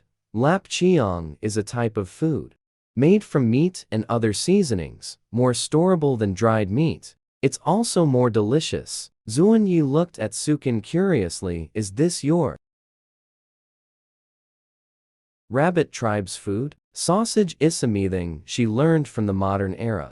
But time travel is something Hew'll understand even if I explain it. So she just nodded and accepted her explanation. Sukin then briefly said, the method of making sausage. Xuanye carried the prey to the riverside to process. Taking advantage of this time, Sukin took the picked grapes made into raisins are definitely the best snack during the rainy season and dry season. Sukin carefully washed the fruit grains and then found a wooden board, picking thewushed grapes one by one, spreading them out on the board. She placed the board in the ample sunlight. After finishing these tasks, Xuanye returned with the processed game. Seeing Sukin's son dreed grapes, he couldn't help but feel very strange way. Won't the golden dew fruit rot if placed here? So, grapes are called golden dew fruit. No, it will turn into dried fruit. Very delicious. Then Sukin started telling him how to make sausage. Xuanye had already cleaned the intestines of the game, and the meat was cut into small pieces. Sukin took out some salt from the cave to marinate them, then had Xuanye stuff this meat into the intestines, using a thin thread to tie up the stuffed sausage section by section. This method is really novel, but we can't make too many anymore. The salt might not be quite enough. Xuanye, following Sukin's instructions, hung the cured sausage on the tree branch while saying, Brown Bear Tribe. Falling in this area should be considered a large tribe. The stored salt should be sufficient. We can exchange more salt with the tribe Sukin. Upon hearing this proposal, Xuanye lowered his gaze, and after a moment of silence, finally said, I didn't have many rare animal pelts with me. Those were originally meant to be kept for you to make clothes for the cold journey. If they are to be traded for salt, no wonder Xuanye would fall silent. Then let that rare beast hide be kept. Wear it. I have a way. Sukin then ran into the mountain cave, and when he came out, he had an extra pill in his hand, precisely that token of trust. The pill condensed by the essence condenser. Xuanye, on seeing that pill, he was completely stunned. Beastmen are naturally sensitive to key, taste sensitive. Males are even more extremely sensitive to the scent of pheromones. Xuanye recognized at a glance that it was the pheromone of a female.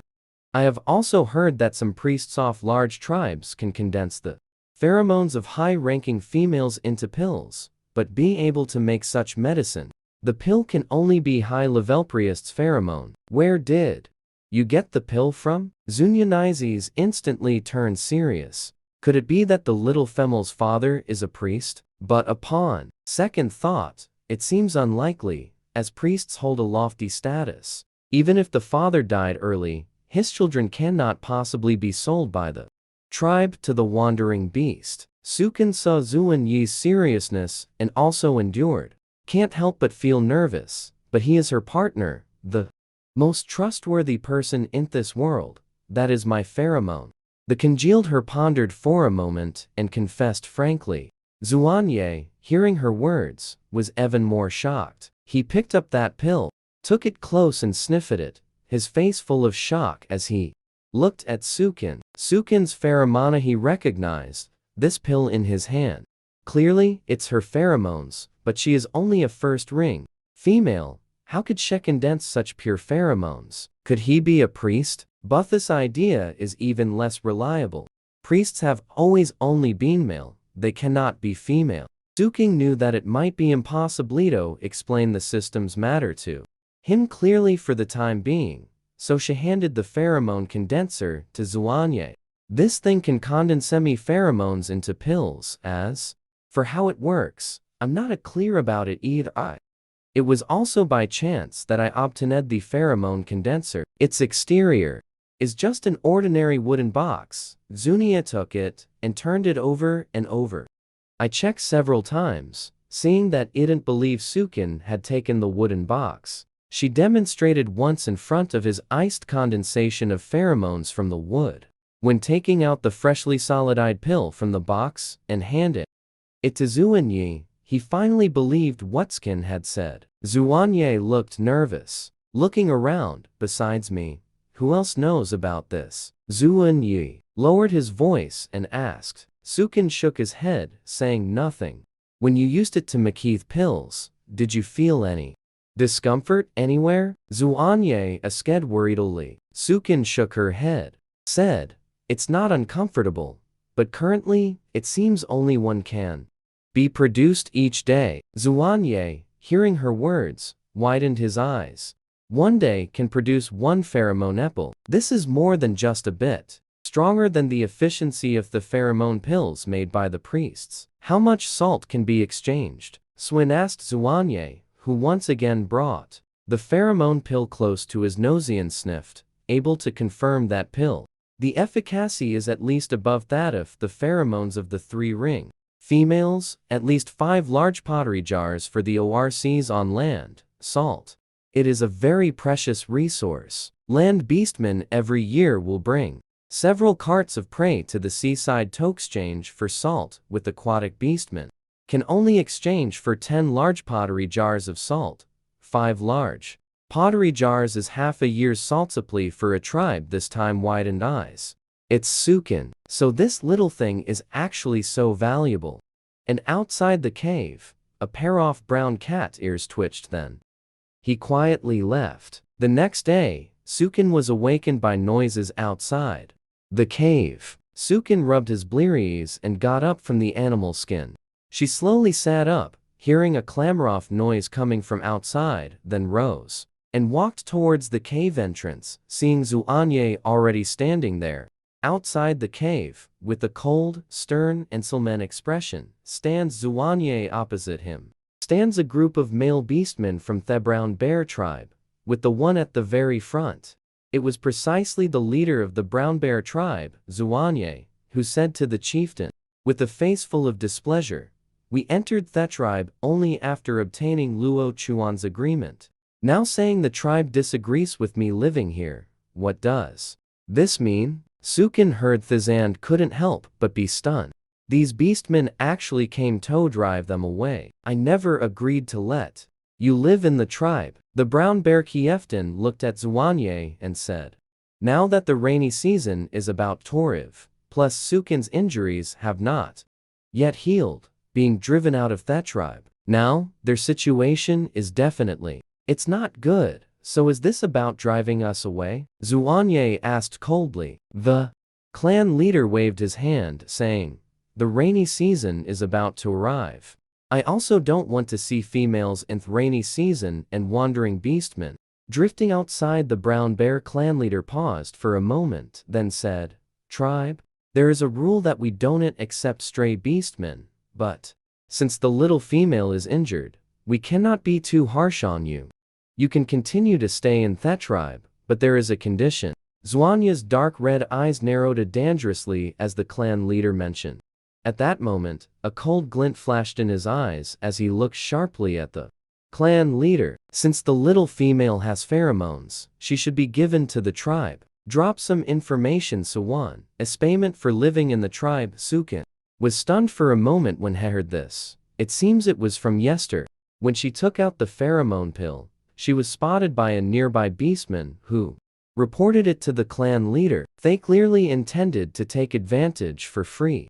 Now, he is not even willing to exchange her for the Liana Rock, instead letting her use the pheromone pill as a condition for siding in the tribe.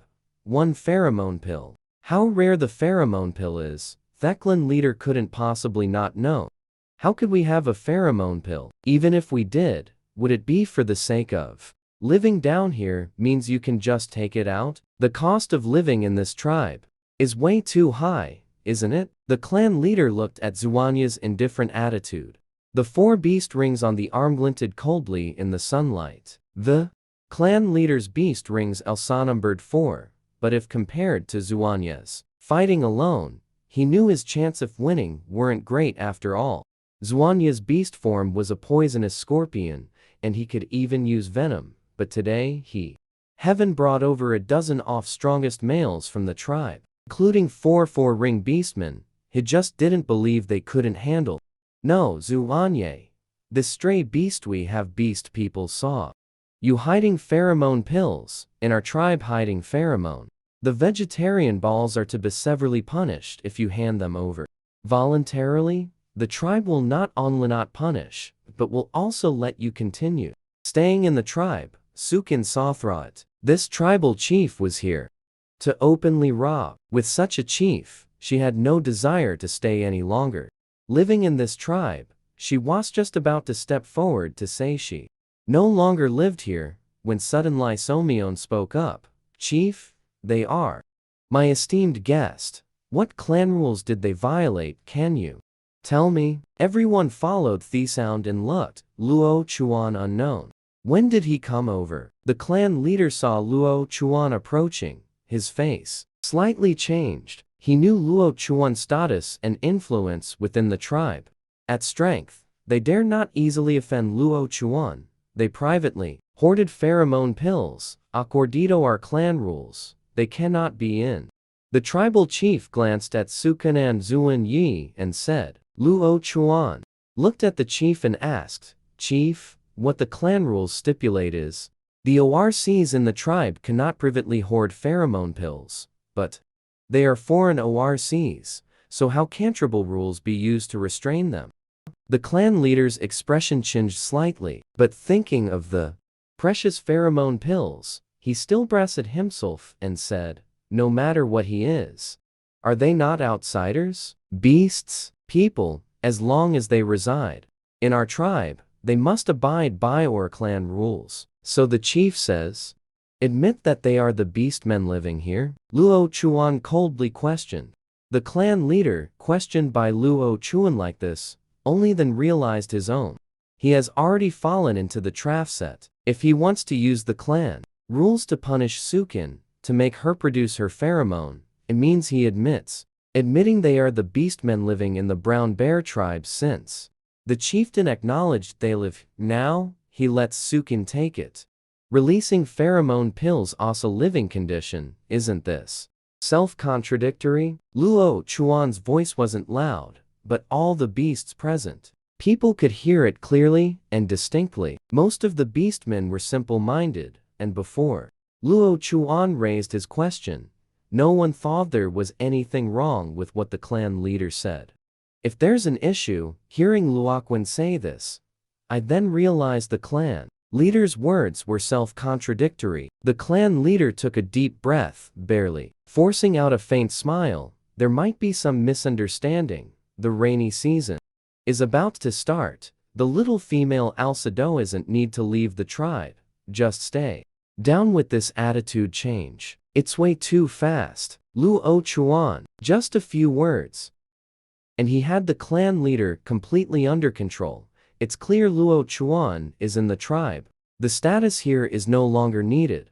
I'm afraid to stay here one day you might bring beastmen again to rob things. Living here, I don't feel at ease. Let's just go. Sukin didn't even think before ejecting the clan leader's insincere attempt to make her stay. After saying this, she looked towards Zuanye, her heart still filled with some unease. After all, the rainy season is coming soon, and leaving the tribe now is not a wise move. Zuanye gave a cold glance. With a clan leader like you, what wisps black and white, one can also imagine what kind of tribe the Brown Bear tribe will develop into in the future.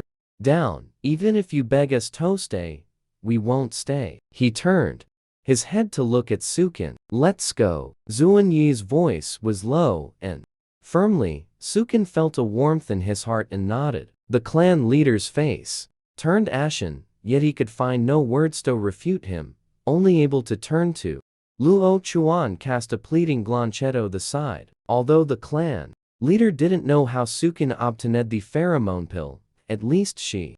With this thing, it means she has a channel to obtain information. Su Wan's channel. He doesn't want her to leave the tribe. Luo Chuan's voice was low. Outside is about to enter the rainy season. The weather will become very harsh. Sukin, the injuries on your body haven't healed yet, and you haven't prepared enough food for the rainy season either. Sukin knew that Luo Chuan was sincerely analyzing the pros and cons, not trying to keep them later. What bad intentions to play. Perhaps only Luo Chuan is the most trustworthy beast man in this Brown Bear tribe. Unfortunately, the Brown Bear tribe, the clan leader is too greedy and sinister. She will not continue to stay here. Sukin looked at Luo Chuan and said sincerely, Luo Chuan, I know you mean well for me, but in this tribe, we can never truly feel at ease. Thank you for your help, but we have decided to leave. Opening Luo Chuan heard Sukin's words, he took a deep breath, looked at Zuanye and Sukin, his firm. Since you have decided leave, then I'll go with you. As soon as these words were spoken, everyone was shocked. The clan leader's face turned even more unsightly. Luo Chuan, you are the first warrior of our tribe. You cannot leave the tribe. Zuanye and Sukin were exhausted. Sukin was even more suspicious. Puzzled, he asked, Luo Chuan, why are you walking with us? Luo Chuan turned his gaze to Takshuan Yekshawani. You understand? You can't even protect yourself, let alone a female. Zuanye glanced at Luo Chuan, though feeling somewhat displeased inside. He had to admit, Luo Chuan is right. Given the current situation, he alone indeed cannot guarantee Sukin's safety. Zuanye's eyes deepened. Deep. The look in Luo Chuan's was full of complexity, but in the end, he shifted his gaze away and explained to Sukin, you can't you not know Luo Chuan? He isn't a male of the Brown Bear tribe, our own clan, so it might not be very convenient for him to stay here. Zuanye's what was said greatly shocked Sukin. She had always thought that as the first warrior of the Brown Bear tribe, Luo Chuan was definitely from the Brown Bear tribe, male of our own clan. Never thought was an outsider. Beastman. An outsider beastman having such status and achievements within the tribe is very easy. But just now, for helping her speak, he offended the clan leader. Given the clan leader's personality, after they leave, he might. Luo Chuan is at a disadvantage. No wonder Luo Chuan also wants to leave with them. Sukin quickly figured out the pros and cons involved. Towards Luo Chuan nodded and said, good. Then let's go together. And Luo Chuan is a four-ring beastman. He and them walk together. For him, seeing this, the clan leader's face grew even darker. Luo Chuan, doing this is betraying the tribe. Have you no regard for the tribe's interests? Luo Chuan coldly stared at the clan leader, his tone resolute. Clan leader Ehavi never betrayed the tribe. It was you who did these things for your own selfish desires. You are not worthy of my continued service to Theklan leader. Luo Chuan's words stung. Gnashing teeth in anger, yet powerless to refute him, knowing that Luo Chuan held high prestige within the tribe, forcibly keeping him would be difficult. It will only cause Marita satisfaction. Since you have decided to leave, then go. Booty warn you, if you dare to again stepping into the Brown Beer tribe, I will not show mercy. The clan leader said angrily. Zuani Esnerd, don't worry, we won't. The clan leader coldly glared at them once more, then left with the few males. Luo Chuan stepped forward, gently said to Suking and Zuanye, we're leaving now, the rainy season is coming soon, we need to find a safe place as soon as possible. Zuanye, he glanced at you, go pack up your things, we will set off. Now, then turned his gaze toward Sukin's nearest leopard tribe. It will take 2 days to descend, we might have to travel in beast form. You can sit on Luo Chuan. Ikno, you don't like me very much. A flicker of a kiss and a glance passed through the beast form Zuanya's eyes. Just as Su Kin was about to deny it, Luo Chuan beside him suddenly manifested his beast form. Luo Chuan's the beast form is a majestic, Ondawe-inspiring giant panda, with a robust physique, its black and white fur gleaming brilliantly under the sunlight. Luo Chuan's beast form is both majestic and adorable, but Sukin is staring in a daze. She has not only seen this giant panda before, but also kissed it. At that time, I only thought it was a wild panda, but that panda turned out to be Luo Chuan's beast form. After Luo Chuan transformed into his beast form, looking back at the dazed Sukin, there was a hint of gentle apology in his eyes. Sukin, at that time, I didn't mean to hide it on purpose. Sukin was taken aback for a moment, then recalled that time of accidentally kissing the giant panda, his cheeks slightly reddening. Although he did, I really didn't mean to, I didn't intentionally hide it. Luo Chuan, who is always clear and logical, was uncharacteristic, stumbling over his words. Sukin, the more I think about it, the more awkward it feels. In the end, I just softly sighed and said, don't you have anything to prepare? Wait until you're ready. We meet again. Luo Chuan saw she wasn't angry, her eyes lit up, turned it around, and left. After he left, Sukin looked at Zuanye. Yauk knew it all along. Zuanye could tell from the start that Luo Chuan's beast form is a panda we currently need. He had Zuanye walk up to Sukin, lowering his head to look at her, his gaze cautious and careful, as if afraid she would get angry. She came. I've never seen Zuanye being so cautious, it makes her reluctant to blame him, but there are some things she must make clear. You hope me and Luo Chuan become partners? Hearing the words, become partners, Zuanya's pupils suddenly contracted sharply, and it was only after half a moment that he slowly spoke. If you want to, I don't want to, Zuanye, I only want you as my partner. Zuanye heard her words and tightly held her in his arms. He pulled her into his embrace, burying his head in the crook of her shoulder, his voice trembling slightly. I'm so glad you said that. If you didn't like it, you can also not accept Luo Chuan. But if one day you really want to accept him, I will not have any complaints with you. Today, this sentence is enough. After holding for quite a while, Zuanye finally let go of her and said, Yauk know the rainy season is coming, I need him for now. But you don't have to accept him as your partner. Sukin, hearing Zunyasired's slightly frown, it is also a point she cannot accept, since she does not intend to accept Luo Chuan as a partner. What does it mean to accept his help?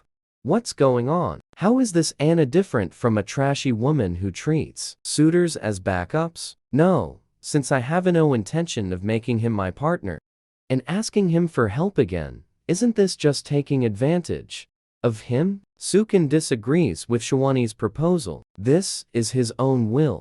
It's not like we forced him, why can't we? Zuanye, clearly, didn't understand her thoughts. Speaking of which, this is the beast. The world is different from the one he originally came from. He has been using his original understanding to comprehend it, yet he has overlooked the beastman. Thoughts and his are fundamentalified, but the beast world has its own rules. He understands the principle of following local customs. Just that he's done. It may still take a bit of time to fully accept it. Luo Chuan has finished packing and returned. Both Zuanye and Luo Chuan have transformed into their beast forms. Luo Chuan very naturally putting his own things on Zuanye's back, emptying his own back, slightly bending down, waiting for Sukin to sit. Come up, it's safer for you to sit on my back. Zuanye's beast form isn't convenient for carrying you. Zuanye's beast form is a scorpion. Although he usually tries to maintain a human form, once he needs to travel in his beast form, his appearance really makes Sukin quite. Sukin hesitated for a moment, but still climbed onto his back. Luo Chuan's fur was soft and warm. Sukin sat on his back. The tense mood relaxed quite a bit. The beast formed Luo Chuan's travel speed was very fast.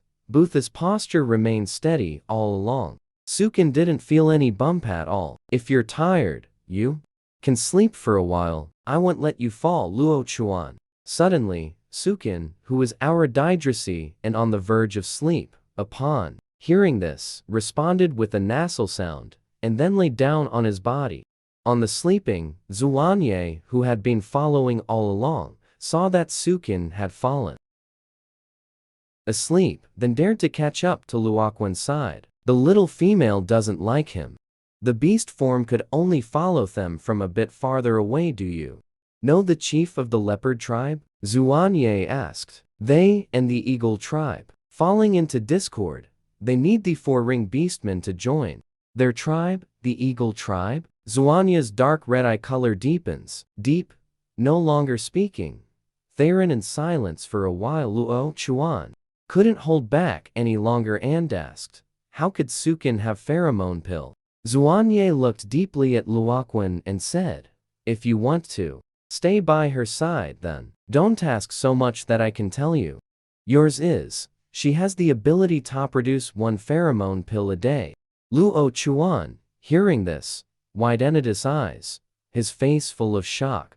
This world full of dangers, females need the care of multiple partners to survive. However, our female lead, Sukin, Althosh only has one partner. Her previous incarnation was a martial arts champion and a popular wilderness survival blogger in this world.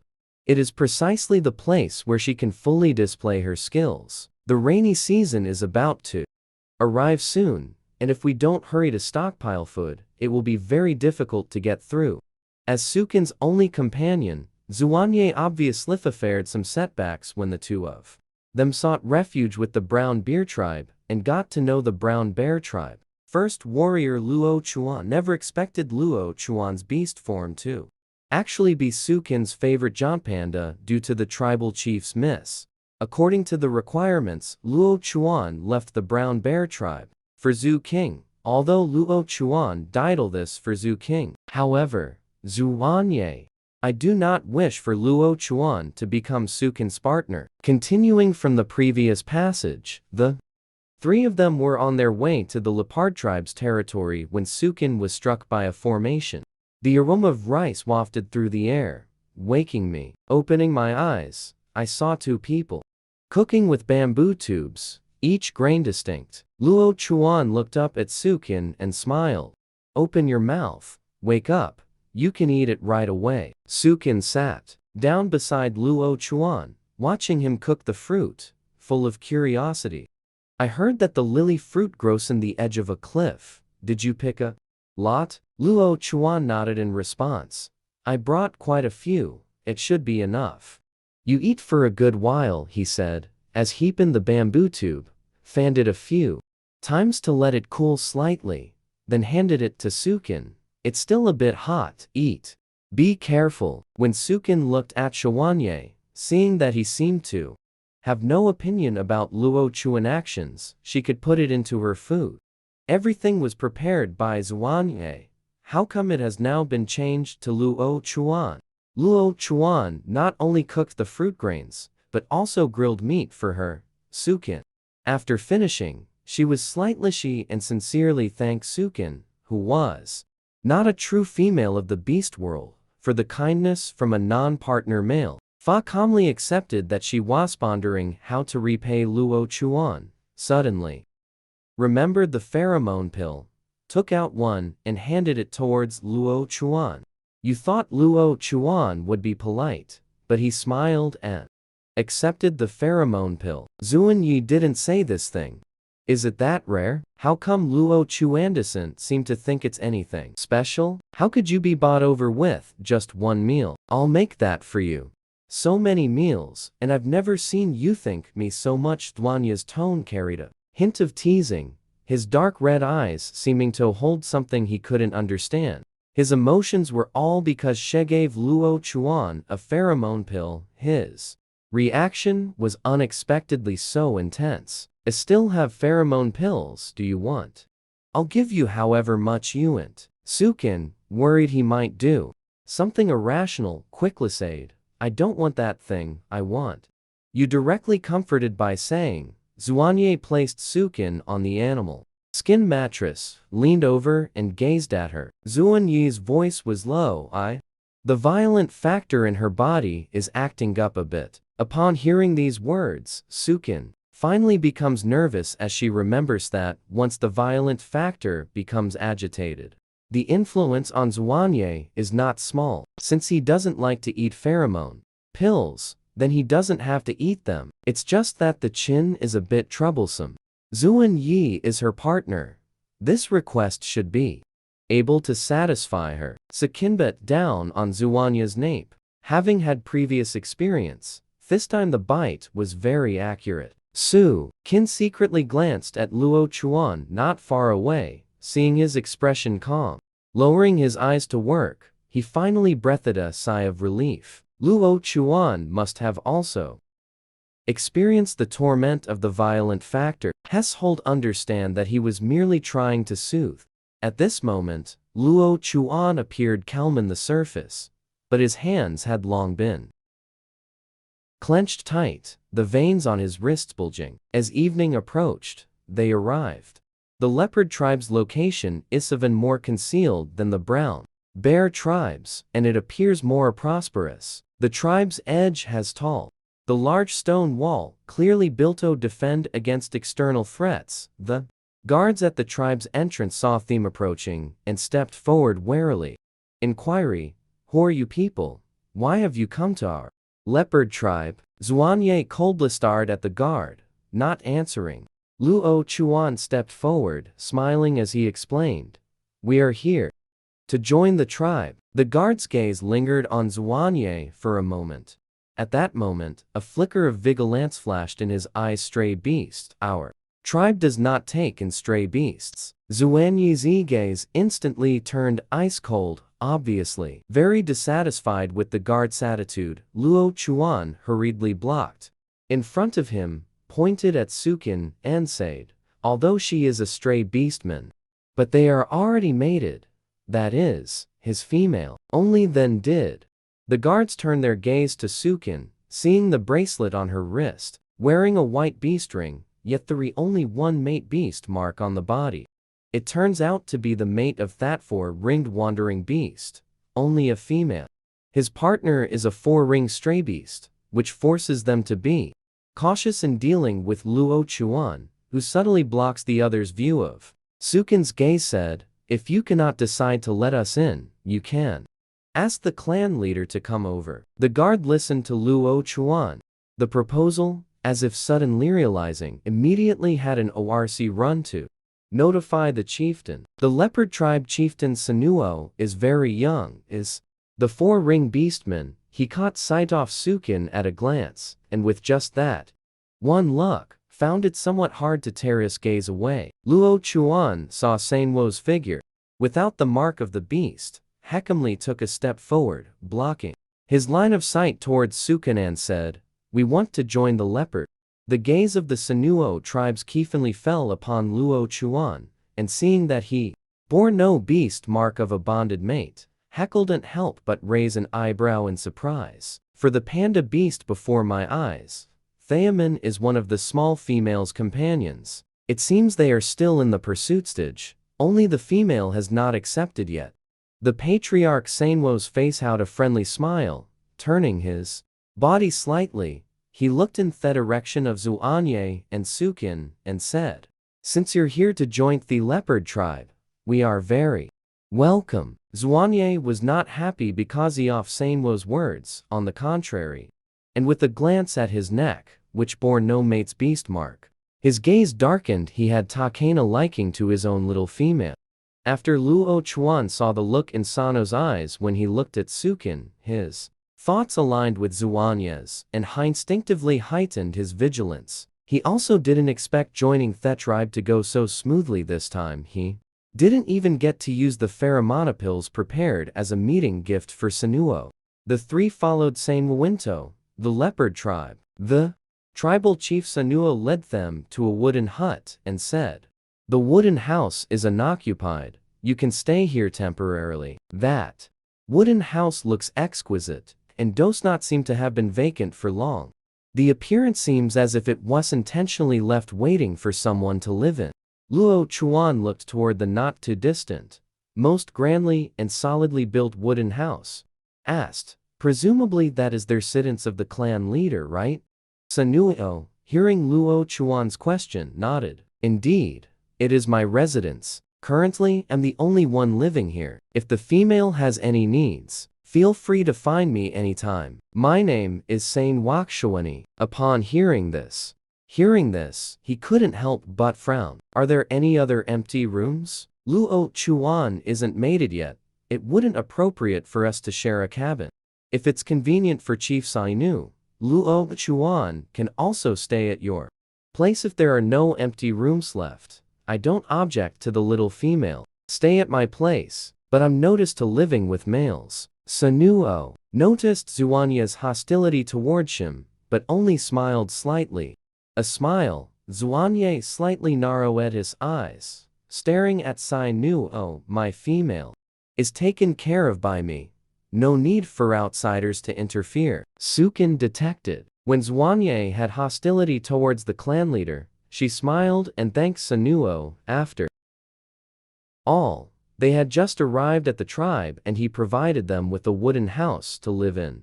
"We should express our gratitude. Thank you, Chief Sanuo, for your kindness. My name is Sukin. We are fine staying right here. If there is any what needs to be told will be told to you." Luo Chuan also took a step forward and said to Sino with a smile, "Chief Sino, Sukin's injuries are still not good. We may need a witch doctor to treat her."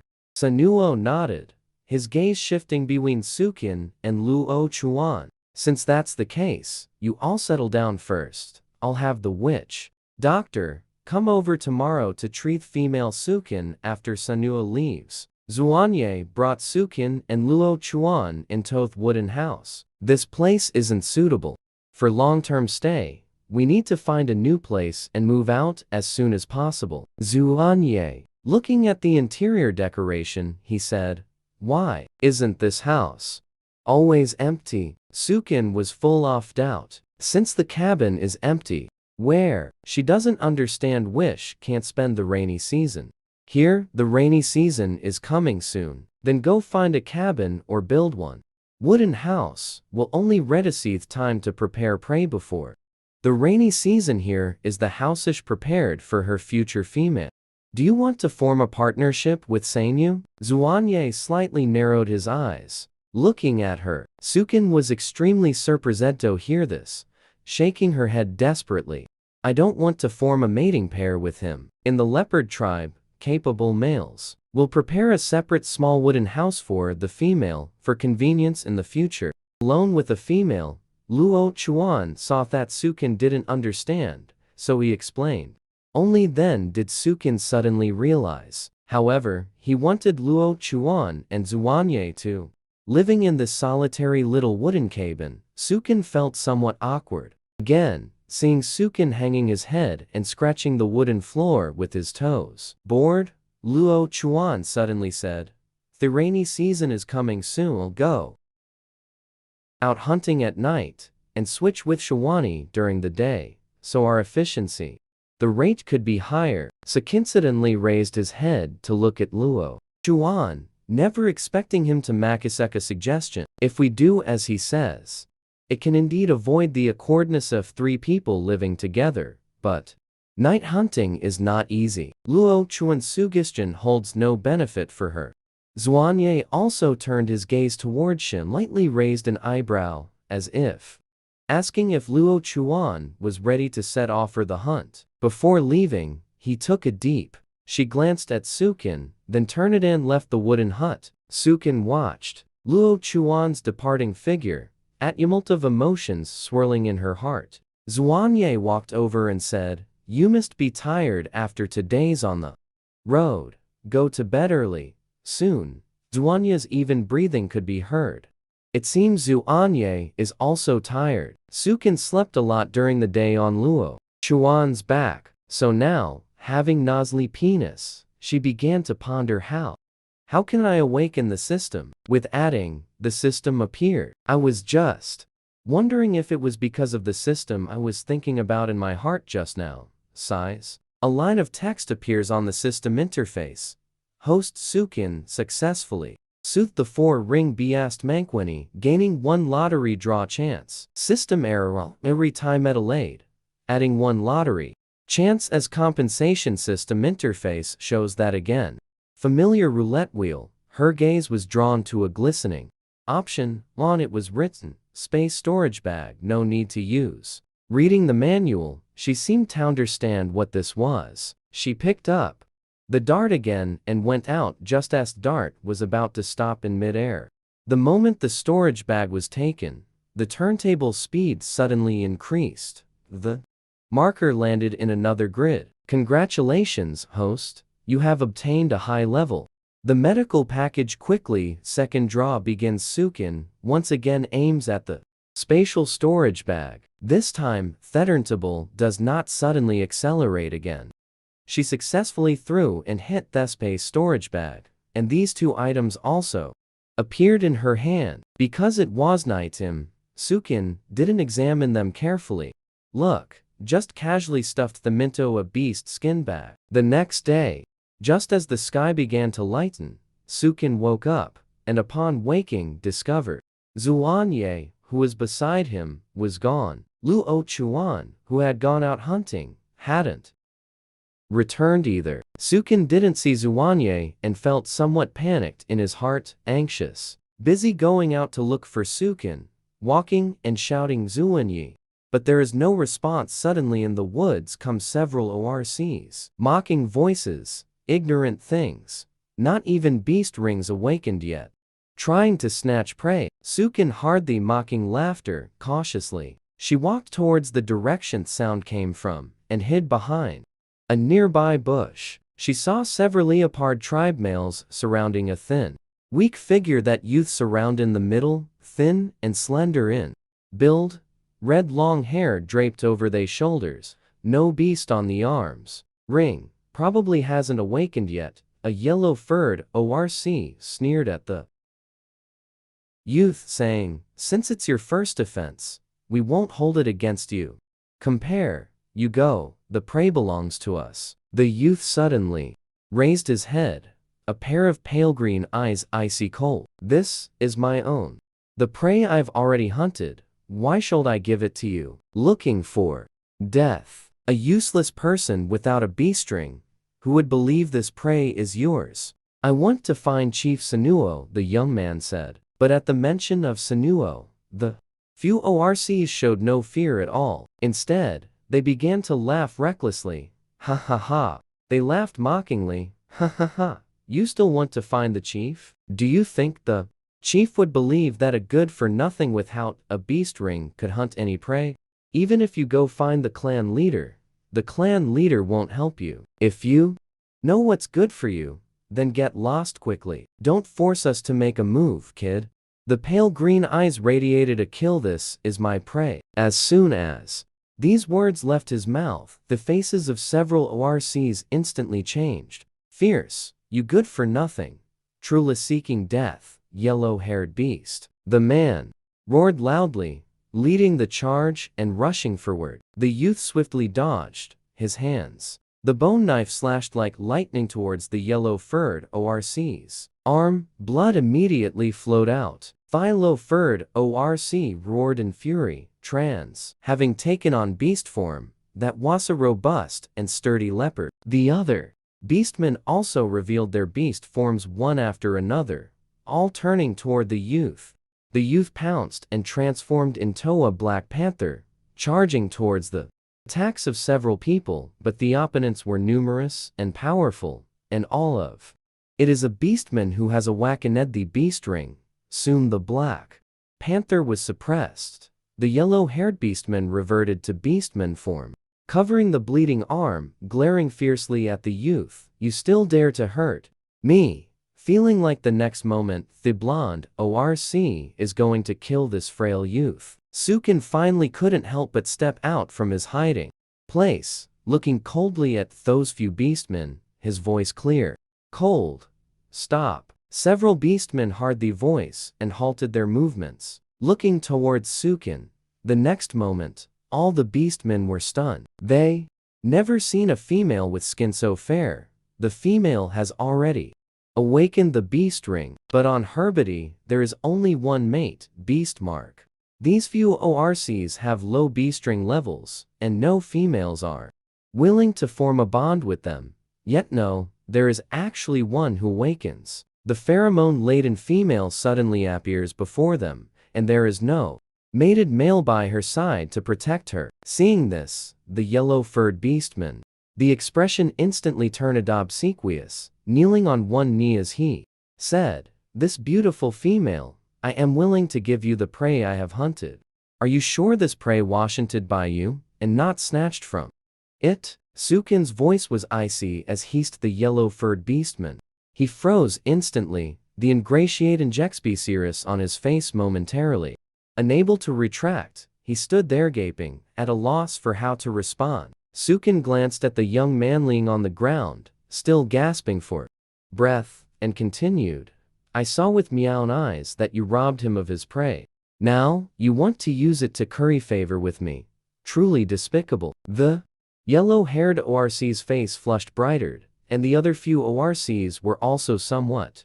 Although they are strong, when facing females, the genes deep in their bones prevent them from using fierceness they employ towards males. Attitude towards her confesseskin's accusations, the expressions of several beastmen are all very unpleasant.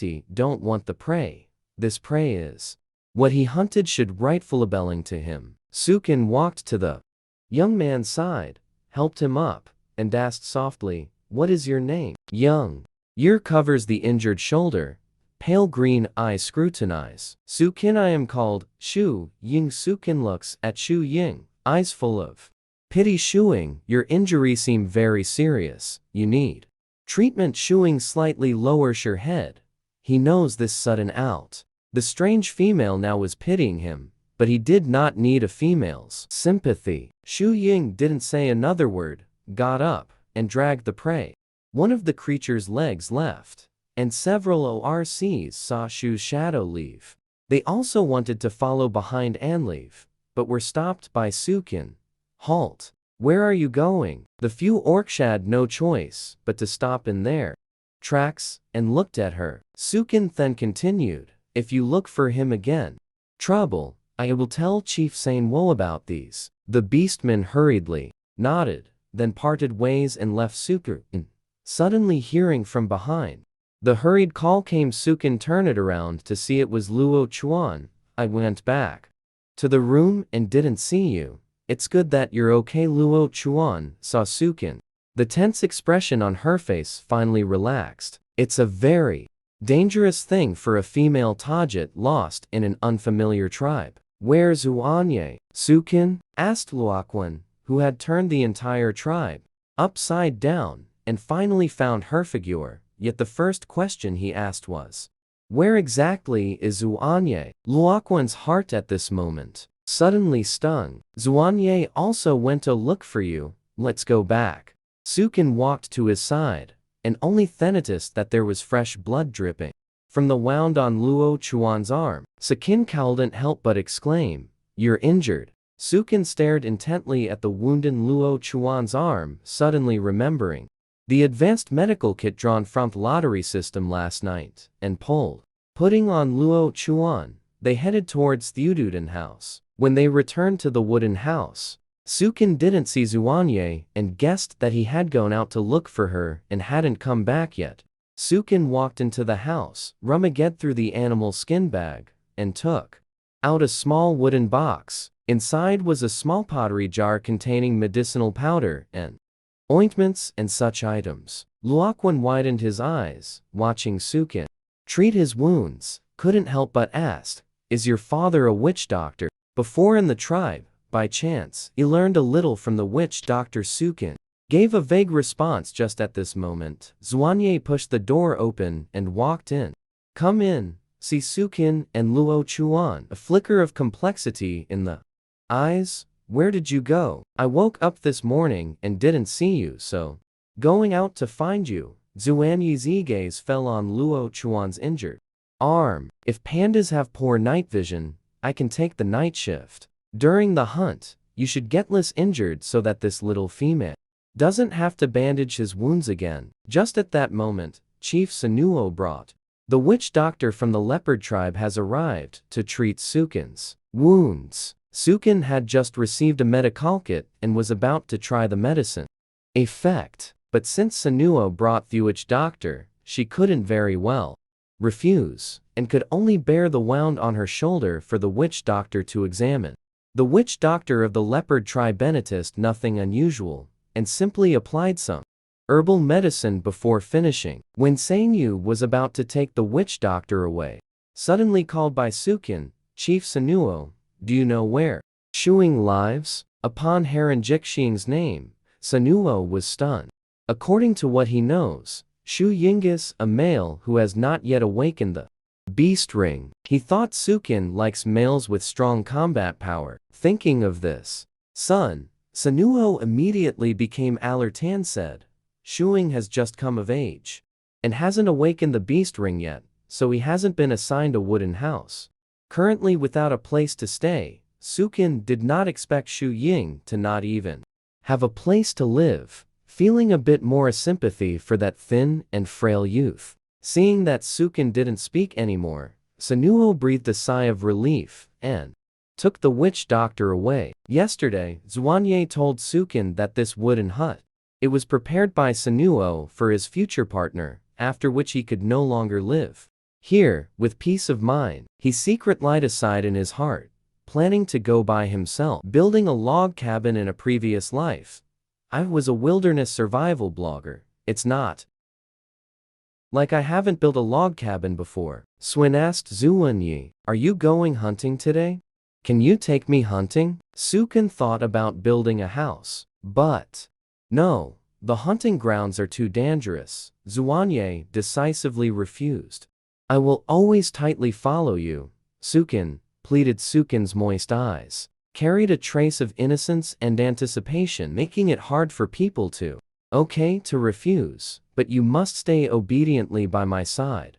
No running around." Xuanye helplessly sighed. And soon Xuanye, with Sukin arriving at a forest, Sukin smiled and said, "First, help me chop down a few trees. I want to take them back to build a small wooden." Sukin smiled and took out the spatial storage bag she had just obtained yesterday, waved it, and said, "Look, with this thing, he could move all the wood back by himself." Xuanye, looking at the not-so-large beast skin bag in her hand, he raised an eyebrow in puzzlement. It seems it can't hold too many things." Sukin saw that. He didn't quite believe it, opened the spatial storage bag and placed it over a large stone.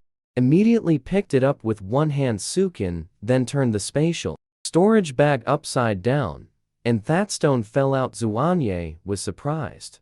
Watching this scene, full of shock, don't ask, just ask, is accidentally obtained. Sukin, afraid Zuanye would press further, hurriedly said this sentence. Not long after gagging him, a pile of wood segments piled up in front of Sukin. Sukin picked up the wood segments and put them into the spatial storage bag.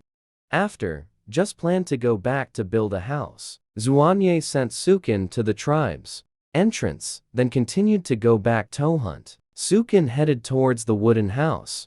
Walking away, suddenly a figure entered her line of sight. It was precisely the cultivator she saw in the morning. Remembering the injuries on his body, Sukin, walking over, hearing the approaching Fitfost, Shu Ying vigilantly raised her eyes and saw that little female from the morning. Shu Ying, it seems to be handling the morning's prey. Sukin is watching from the side, casually asking, do you live here? This place besides the tree is large and its leaves are dense, with no other place to shelter from wind and rain. Shu Ying frowned slightly because of Sukin's question. He felt she is mocking herself for having no place to stay. He coldly glanced at Sukin, continued handling the prey, and paid her no more attention. Sukin felt very want to use the advanced medical kit to help him treat the wound, but Zhu Ying's attitude toward him is too cold. She's pondering how to talk to him about it.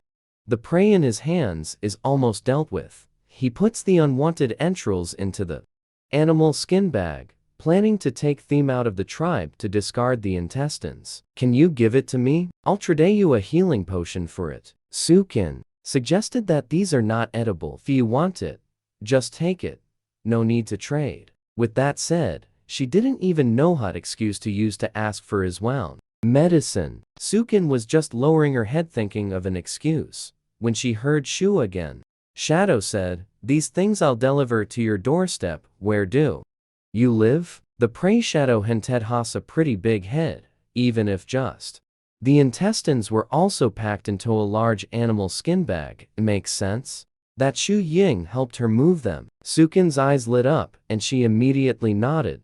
Agreeing, the two of them walked all the way in silence to the small wooden hut's entrance. Shu Ying put down the animal skin bag, turned around, and was about to leave. But Sukin called out to you, wait for me, Eminem. Then she walked into the wooden house. Inside the wooden house, Luo Chuan was sleeping, probably too tired from hunting at night. Sukin gently approached, taking out the medical kit. The wound on your shoulder needs to be treated, Sukin said, pointing at the injury on his shoulder. Shu Ying was stunned. Looking at her, his pale green eyes flashed with a hint of bewilderment. Sukin noticed his unease and tried to be as gentle and casual as possible. Said, don't worry, these medicines are what I got from the witch doctor. They're not expensive medicines. Sukin saw that he wasn't rejecting them.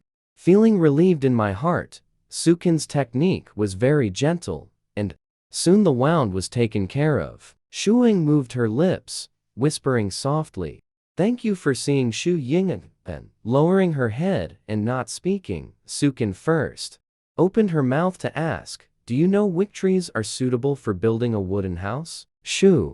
Upon hearing her question, Ying was somewhat puzzled. Isn't she currently living in a wooden house? Could it be that she wants to build a wooden house? Sukin thought. The doubt in Zhu Ying's eyes dissipated, and she said with a smile, this is the cabin that the clan leader Sanuo prepared for his future partner. I don't intend to. I've been living here all along. And hearing her words only deepened my confusion. This little female has such high standards, she doesn't even take a liking to Chief Sanuo. Not up, let alone possibly fancying him. This male without a beast ring. He stretched out his hand and pointed in a direction. That place had taller trees. And if you want to build the house before the rainy season, you might need to start a bit earlier. Thank you, Shu Ying. Thank Shu Ying. After, Sukin headed in that direction, but was stopped by Shu Ying. Aren't you bringing Yormul along? Sukin shook his head. Answer, the rainy season is almost there. They still need to hunt. Trivial matters like building a house should trouble them. Shu Ying said in surprise. Looking towards Sukin, Sukin waved goodbye to Shu Ying, then hurried to the new place, he pointed out. Shu Ying quietly followed behind her. He still can't help but curious. Want to see what Sukin is going to do. Sukin didn't notice Shu Ying following. She quickly arrived at where he pointed. Sukin found a tree with a relatively large platform, took out a space storage bag, and poured out all the wood in one go. Shu Ying hid behind the densetri branches and saw this scene. She was stunned. What was this female holding? Something? Not very big. How can the animal skin bag pour out so much wood? Sukin didn't know that. Shu Ying was watching from the shadows and took out what Zuanye had given her. Bone knife. Start sawing wood. This hort knife has serrations on one side. For sawing hard objects. She had built houses in her previous life, but here, the tools are really limited. Using a bone knife. Sawing wood is too strenuous. After sawing a few pieces of wood, she was already panting heavily. At this moment, a clear, cold voice sounded. You said the dimensions. I'll help you cut a piece of wood. Sukin saw Shu Ying and got a fright. Judging by the tone of Zhu Ying's speech, he probably didn't see me take those pieces of wood out of the storage bag. This storage bag originally wasn't belonging to this world. If Ziwang asks about it, she doesn't even know how to explain. Sukin gestured the thickness to him. He Changquan, the shadow cultivator, transformed into a black panther, using its claws to make a single scratch on the wood, and these pieces of wood turned into uniformly thick and thin planks. The wooden board Sukin sighed inwardly. These claws are faster than an electric saw. In no time, those pieces of wood turned into a pile of uneven lengths. The wooden planks are piled up threaded. Thank you, I had Zuanyi take the game to thank you. Shu Ying heard her words, shook her head, and pointed. He pointed at the wound on his shoulder that Sukin had bandaged, and said, I don't need pray. This bit of work can be considered. Thanks for helping me bandage it. The wound was healing, and I originally wanted to ask her if she really knew how to build a house, but then I felt I wasn't qualified to question her, so I turned to leave. But Sukin called out to you, do you need to build a house? Shu Ying has no house to live in, and the rainy season is coming soon. If there is no house, son, he might not make it through this rainy season. I don't need it for now. If he builds a house, he won't have time to hunt. No hunting means no prey to get through the rainy season. Zhuing also thought about it, and in the end decided to give up the house, hunt more to save enough food for the rainy season on the tree branches. You can also block some wind on drain. After hearing this, Sukin seemed lost in thought. How about this? You move the wood, and then go hunting. Building a house for you won't delay your preparations for the rainy season's food supplies. Hearing Sukin's words, Shu Ying couldn't help but widen her eyes in surprise. The male builds a house for thief male. I've never heard of the female building a house for the male. She's so good to him, preventing other. The beastmen bullied him, and Elsa helped him heal his wounds. Now, they're even going to build a house for him. Could it be that they've fallen for him? Shu Ying D. Head sees his own arm without the beast ring, barely forcing out a bitter smile. The bitter smile full of self-abasement and unwillingness. You want from me? What is gained here? Shu Ying couldn't help but ask. Sukin was stunned by the question for a moment, but soon understood the meaning of the shadow repair. Because I need you to help me cut the wood, but I don't want to owe you a favor. You help me cut a section of wood, I'll build a house for you. We each get what we need. Isn't that good? Shu Ying was also stunned upon hearing these words. What if he wasn't a female? There's nothing wrong with Thezang, each takes what they need, but he is a female. Can he really accept a female building a house for him? Seriously, Ying Ben wanted to refuse, but Sukin's words still made him unable to resist. Holding on to hope. Alright, then I'll go cop some trees and come back. Sukin saw Shu Shadow ran out, then continued building the house. In the beast world, houses were all fixed with wooden nails, But wooden nails, after all, are not iron nails. Without iron nails to secure it, Swin planned to use mortise and tenon joints to build the house, when suddenly he heard Luo Chuan's gentle voice calling, "Sukin, you.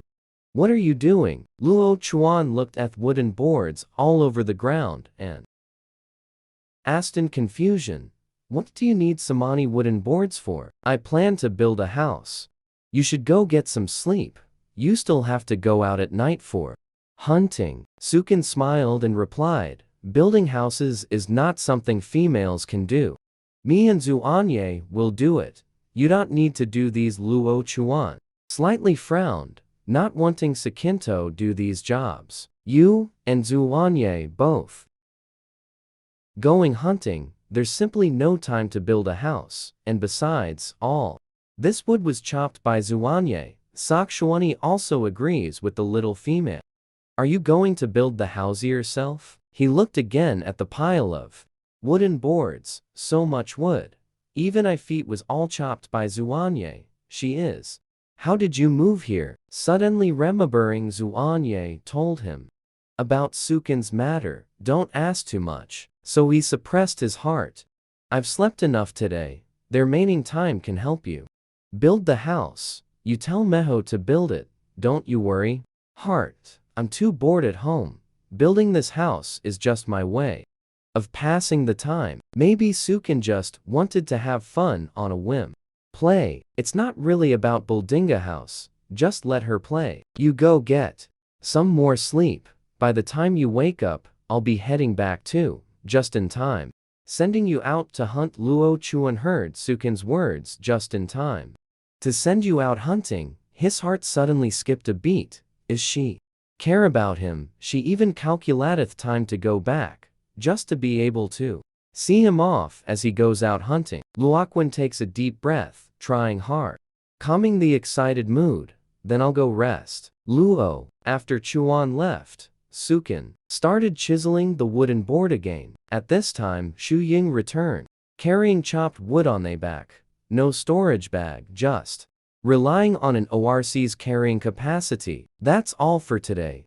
"Alright, I'll chop again tomorrow. Been busy all day." Sukin remembered that he still had to send Luo Chuan out for hunting in the evening, so he went with Shu Ying. "Farewell." Shu Ying suddenly called out to Sukin, "So tonight's tribal gathering, will you attend?" "Their seed gathering tonight?" She remembers, sighed. The Nor clan leader doesn't seem to have mentioned that the Lion tribe suddenly said they would come to the Panther tribe tonight. The Panther tribe and the Lion tribe have a relationship. Straight not bad. Sanuo clan leader agreed to hold a party at night. Lion clan tribe come Leopard clan tribes hold be for females in Beast World. All are based on the female as the unit. If a Lion tribe beastman takes a liking to a female from the Leopard tribe, after forming a bond, he will stay in the Leopard tribe. Obviously, the Sanuo clan leader also knows that the Lion tribe lacks females, intending to use this opportunity to strengthen that tribe. She thinks of Zuanye and the Lion tribe. The hatred, just feeling uneasy about this gathering. "I won't be attending." After Sukin and Shu Ying parted ways, he walked alone towards his residence. It truly is a narrow road for enemies. Sukin hadn't gone far when he ran head-on into a group of beastmen, and the one walking at the very front was precisely the lion. The tribal beastman Bard saw Sukin's face full of surprise. "Isn't this Sukin? How could you be here?" Sukin frowning, responding coldly, "Where I am is none of your business." Bard's gaze falls on the Matibiast mark on Sukin's collarbone. "What's the matter? Haven't you removed that venomous scorpion's beast mark yet? If you want to form a partnership with me, get rid of it." Sukin, almost pissed off to the point of laughing,